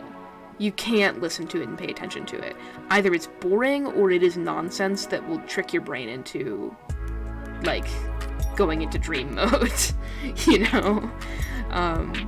So it's just kind of soothing, weird tones more than it is a guy talking. I will say, though, the couple of times that I have woken up in the middle of the night while listening to Sleep With Me, if the story's still going, I will listen to it to the end, and won't fall back asleep. So it works only to fall asleep to, never to fall back asleep to. You may fall asleep to this tale, but only once. Yeah, exactly.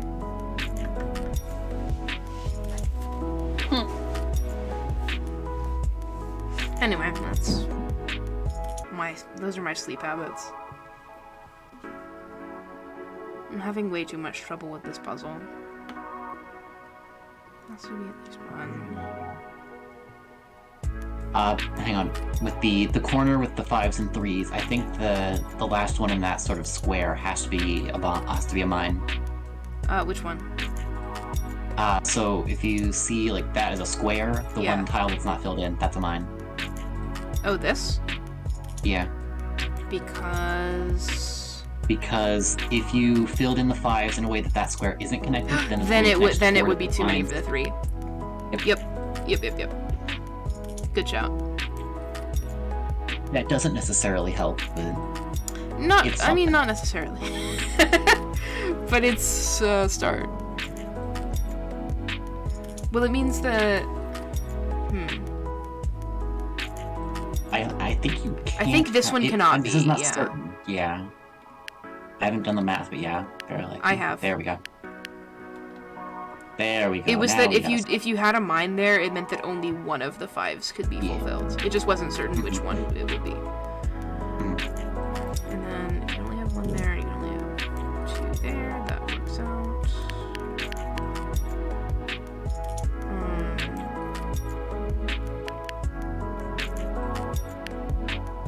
See, this is why I have guests.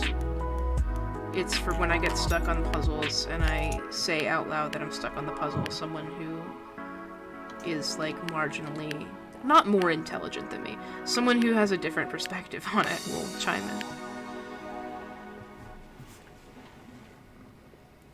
Bye, Jack. I happened to be streaming into the night, so I'm glad that you could catch it. Poor Australians. Well, Jack will be able to catch some of the extra live streams since I'll be going until 3 a.m. Which I really need to pick up stuff to be able to do that in a sane and healthy way.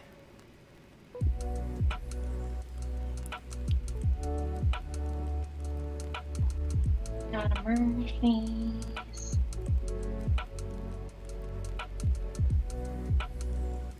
I hope my random comments to myself only leave you wondering what the hell I'm doing. Mostly it confuses and concerns me. Is that? No, that's not what I meant, but it's what came out of my mouth, so I'm going with it. Mostly it soothes me, that's what it is. What? Mostly it soothes me. I'll take that. Yeah. You know, what the other thing I like about, logical, like, deterministic, that's the word I'm looking for, deterministic puzzle games like this, is that solving more puzzles gives me more ways to look at them, and, like, more patterns to notice in order to identify solutions. So I was playing Super Mario Picross. A lot of Super Mario Picross lately, because a friend reminded me of its existence, and I took that as an immediate challenge, and decided I absolutely had to beat Super Mario Picross, because they never could in childhood. So my quest to beat Super Mario Picross led to me discovering that Super Mario Picross has an unholy amount of levels. Like, it's just the base game. And this is a game for the I think the GBA maybe, or the Game Boy? I think it's for the Game Boy. That you can play on, if you have a Nintendo Switch Online expansion pass subscription, I think you can play it. First time chatter, Pink Stone Wolf. Hi. That's funny. It has to be the upper of the two. It's mine. Oh. Sorry, I'm looking at Minesweeper again. Thanks. No, yeah, because it has to be Wait a like minute. this. I know that. Oh yeah. It's I because did of this my logic. things wrong. Yeah, I did my things wrong, but I still got it right. So. Yeah.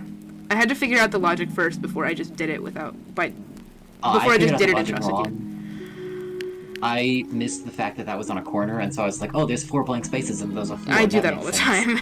Yeah. But Super Mario Picross has an unholy amount of hidden levels. You can play it with the Nintendo Switch Online expansion pass, because it's just like a virtual console GBA game.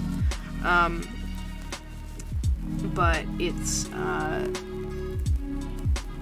10 stages, each of which has 12 puzzles on the Mario side, and then another 10 stages, each of which has 12 levels on the Wario side.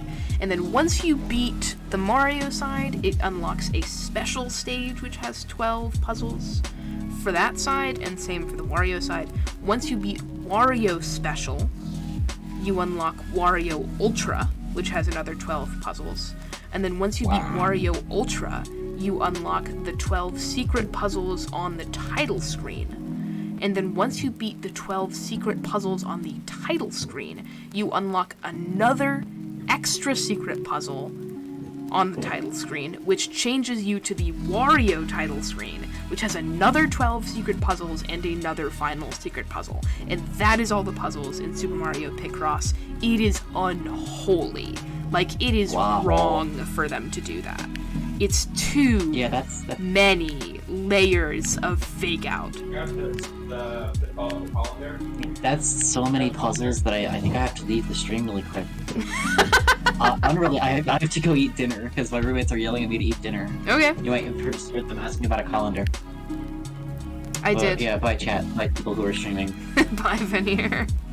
Bye, Vanier.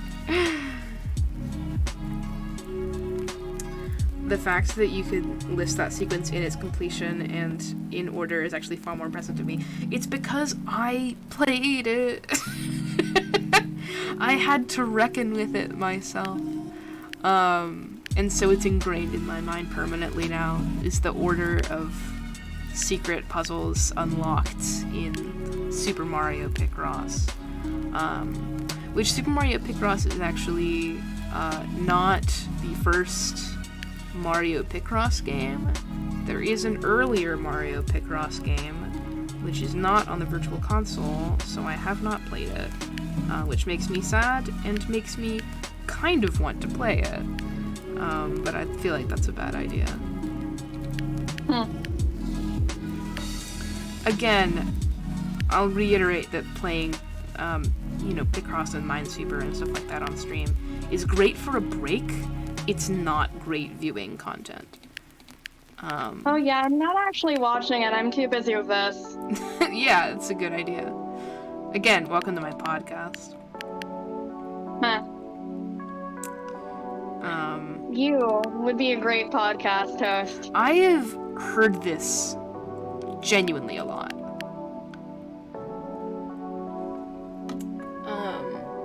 It's a good podcast, thanks. What was I saying? Right. My point with this whole tangent about Super Mario Picross was that by the end of this children's game, this branded children's gaming experience, I genuinely had learned new ways to solve nonogram/Picross puzzles, because some of those levels were so hard at the end that the only way that I could solve them was to use techniques I had never used before in order to determine which, the ones, which tiles were marked and which ones were inapplicable. Good night, gamer. So I feel the same way about this specific Minesweeper game, is that even though I'm not really in the hard levels of it yet, and should I believe that there are much harder levels? There has to be. I have already started developing new cutting-edge Minesweeper techniques, which is just fun to do. It exercises my poor, hungry brain.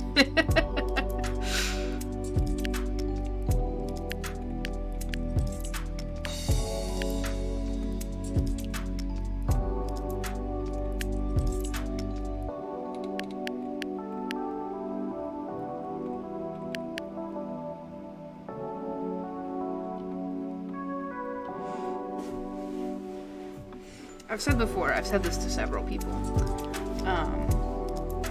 that I subsist on a diet of puzzles, which is genuinely true.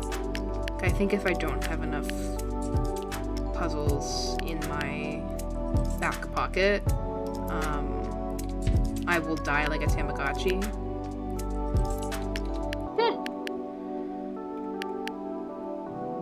Just because I need the constant mental stimulation, which makes me sound like an asshole. It's like, your puny mortal,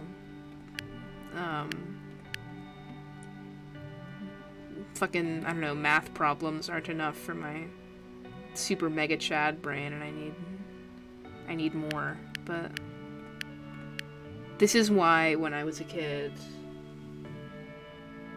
as a thing who lives on a diet of words and games, I understand this. Thank you.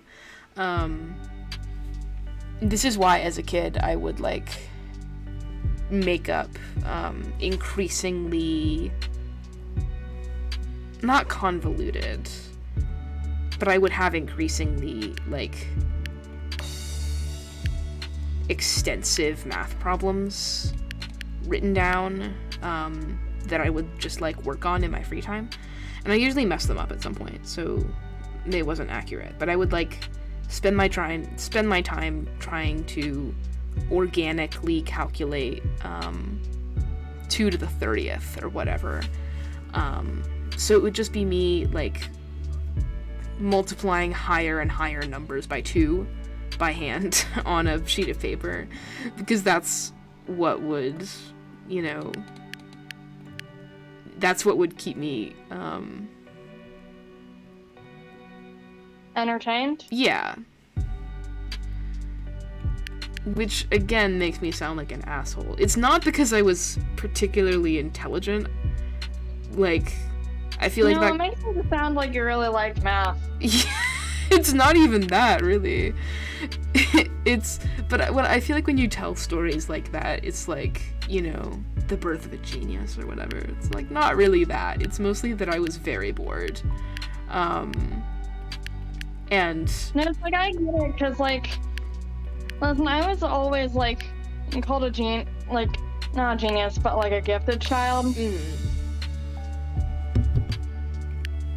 Me bumping into my mic. No, I just kind of learned things faster. I'm not very special, I just exist. But I feel like, you know, specifically in the context of multiplying numbers by 2 over and over again, it's just me multiplying numbers by 2 over and over again. Like, it's not a particularly difficult problem. It's just time consuming. And I needed something to consume my time. And digits with factual solutions was the most appealing way for me to get that into my brain. I sound like your brother who did math for fun and continues to, like a freak. Well, what I've replaced that with in my modern life is that now I do, like, flight rising breeding projects whenever I need mental stimulation. Or I'll, like, find the genetic sequence of my pixel cats. And it's busy work. Like, it's just busy work. But it involves numbers, and it scratches my animal brain. And it takes up time. And so I will hyper focus on that in order to take up my time. And it's like definitely not the worst in terms of hobbies. It's not a hobby. It doesn't qualify as that. It's not productive enough for that. The Pixel Cats. Is it Splatoon? Because you also replaced it with Splatoon. No. What are you saying not at all no to? Oh, hi. Hi, Winter. We were talking about you earlier and you couldn't hear it. Did I just say hobbies should be productive? That is what I implied, yes. Sorry. It's because when I think about hobbies, I think about my knitting, which is a productive hobby and makes me feel good about myself. I'm learning to crochet. Yes, I know this, and I'm very excited. I really need to... Would you like to see, my mom got me, like, a little kit to make a stuffed animal with tutorials and stuff. Like Would an you like to amigurumi? see the beginnings of a stuffed animal? I would love to see. I should really... Hang on, my next I'll go project get you a picture. My next project after I finish this hat should really be a crochet project, because I'm getting rusty.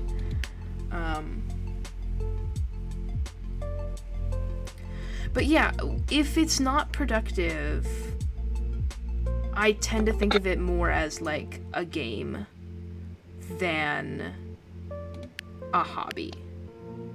A hobby is like I have something to show for it, which I guess I have something to show for my flight rising breeding projects and my little, like, you know, genetic workbooks and my family trees or whatever the fuck. But it's not the same. I do this literally just to fill time. Are games not worthy of being hobbies to you? No, that's not what I mean. You're poking holes in my logic and I don't appreciate it.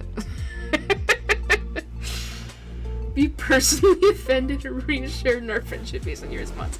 Games are a hobby. That's why I play competitive Splatoon. I am sending a picture of the beginnings of my little guy. Yes. He's going to be a penguin. I do love Trans Catboy Professor Layton. Shout out to everyone who's watching this stream and just got an excellent preview of what we're working on for Extra Life. Which is to say, the very concept of Trans Catboy Professor Layton. Oh, hell yes. God, I miss... Again, I love knitting, but I really need to do a crochet project next. If you keep seeing like some random anonymous person joining and unjoining, that's me. What was that? If you keep seeing some like random anonymous person joining and unjoining occasionally, that's me. Okay.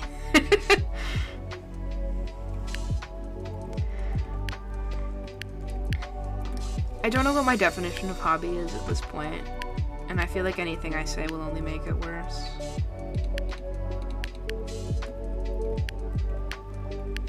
I'm like worrying that this thing I'm making isn't too easy. You're worried that it will be difficult, or you're worried that it will be easy? I'm worried that it will be easy. I think making a... I want to call them an amigurumi, but I guess that's not technically what you're making. Oh, that's not what I'm talking about. I'm talking about puzzle-related things now. Oh, a puzzle-related thing. I thought you were talking about your crochet project still. Oh no, the crochet project will be just easy enough. I mean, you can always check it against everyone else. I'm sure they have tips and tricks. It will, do not try. Thank you. I appreciate your violent energy you've brought to this late night stream today. Oh, the project I'm working on for crochet is check the a extra little, life like, server. Meant to be like a how-to type thing. It's a little penguin. It's a little penguin. That delights me.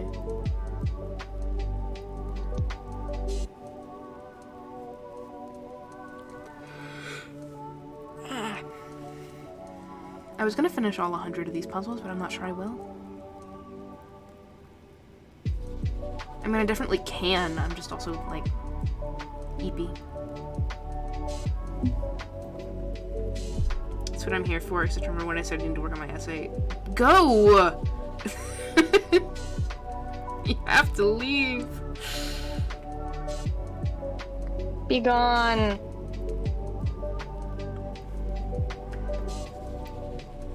Sorry that I started streaming. It's the one thing that's known above all else to attract bruises. Like weevils.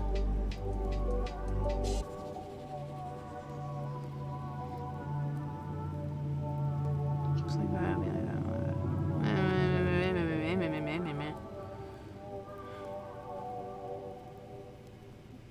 Needs to be at least one there, so there can only be one there, so it's 3. Bam.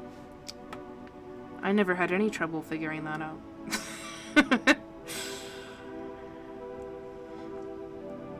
So 1, 1, 3. 1, 1. There's 1 and 1, which means it can't be that, it can't be those. And 1, 1. No! Me when I fuck up because I forget there's one in the corner.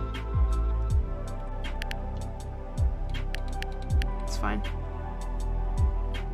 It's fine, I think it's fine. Bam, bam, bam, bam. You'd be okay, I'll go to at least all 30 minutes to earn the arrive.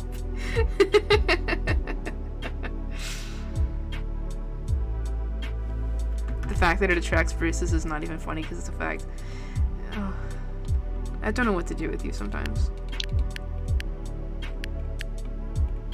And if you're here to hear that comment, you shouldn't be.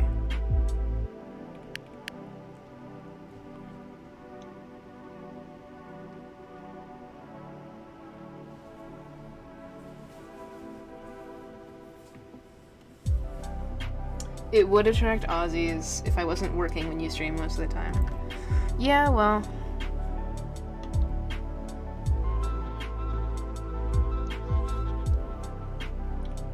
Captor seems to really like Twitch. Good. Something, something. Capture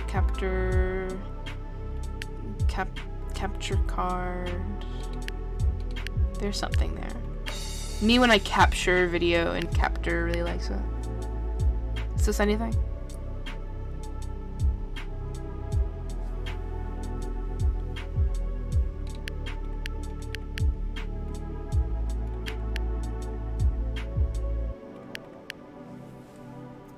Solix Captor would watch Twitch streams. Correct! You win today's prize. Thinking about him.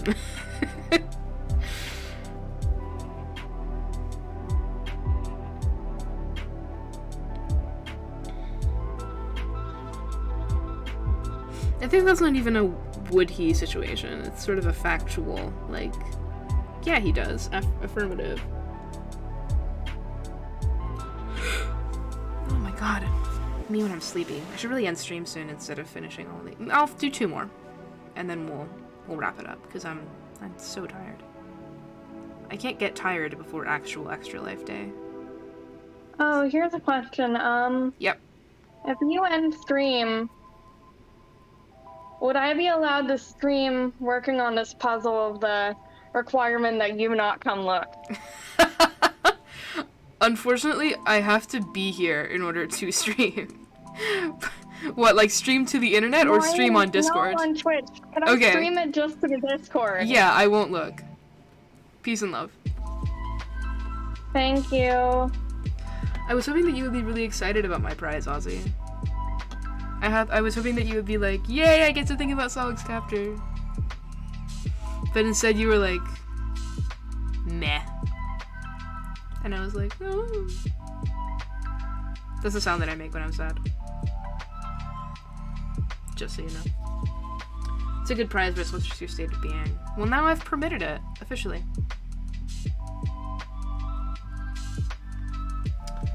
The real prize thing about Matuna Captor. I'll keep that in mind.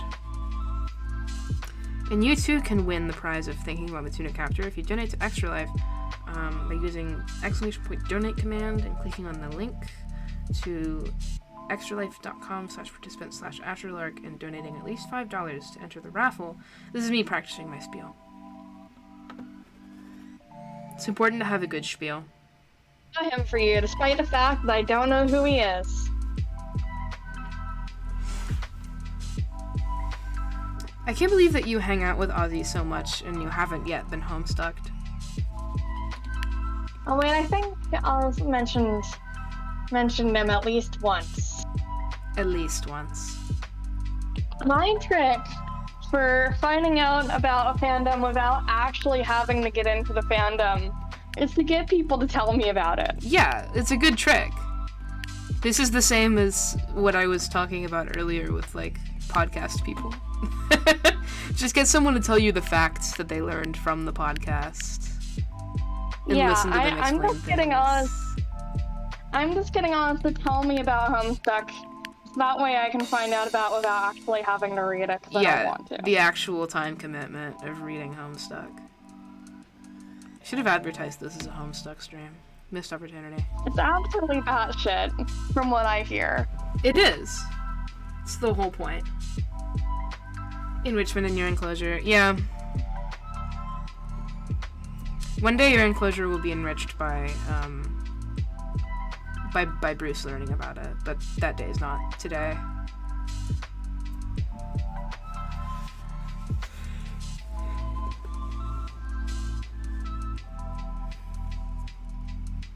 Bruce won't ever read Homestuck. I don't believe that. I mean, I'm sure you've talked about it.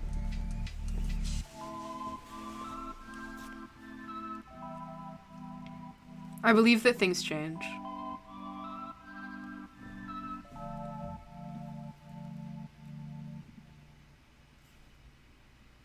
Oh, it can't be, it has to be at least 1 here, which means there's only 2 there, which means there's 3 and 5.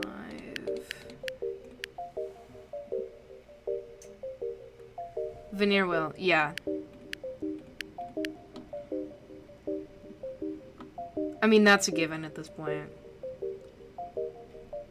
I get actively surprised whenever Veneer doesn't know about something. It's like, this is a me holding Veneer in high standard thing, which I can say because she's not around to hear me. But it's also a, like, I don't know. Veneer talks with great confidence. I just have too many friends who like Homestuck not to know at least a little about Homestuck. Yeah.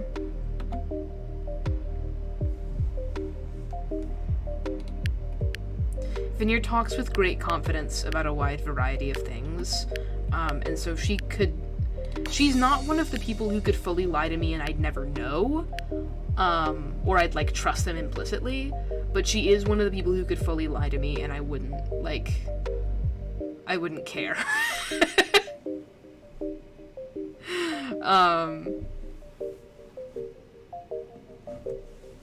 My friend Sophia could tell me anything with confidence, and I would go, yeah, of course you're correct, because you know all things.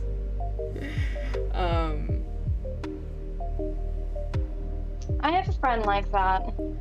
But Veneer could tell me anything, and I would go, you're probably lying, but it is funny.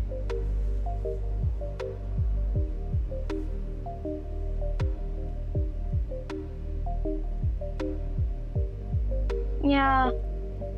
Elizabeth is not like that for me because Elizabeth and I share a great deal of, like, nonsense. In that we have extremely genuine conversations often, but they're couched in, like, the highest level of, like, a language that only the two of us speak. So, when Elizabeth says things, I know exactly what her cadence is, and I know whether or not she's lying to me.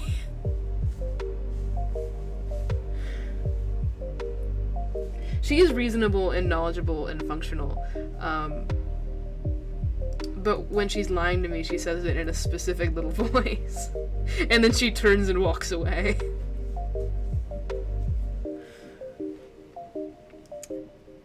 Although, speaking of which, Elizabeth did text me earlier, and I need to respond.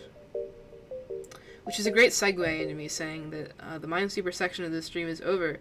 The mahjong section of this stream ended before it began, by which I mean I earned 3 rank points in Mahjong Soul, which is actually a net positive.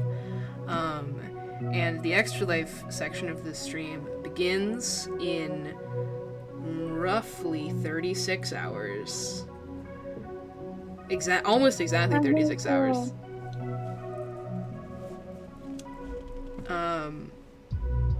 So with that, I guess I'm leaving you there, and I'll be back in 36 hours. I'm glad that everything seems to work. Well, one last check before we go. How's the audio? All the levels okay? Me not blowing out my mic horribly like I did last time? How does I sound? I'm a little worried about that. You sound fine on my end, but I'm worried you might be quiet on the stream's end. Audio's good. I'll listen to it back myself, so you don't have to be more specific than that. The background music is a little loud. Yeah, that makes sense. I shouldn't really have it on during Layton anyway, so it'll just be Layton sound that I have to play with. Okay. I'm knackered. I'm gonna go right to bed after this. And also I just said the word knackered, so I think you have to kill me. I'm not British, I'm not British, I'm not British, I'm not British, I'm not British, I'm not British.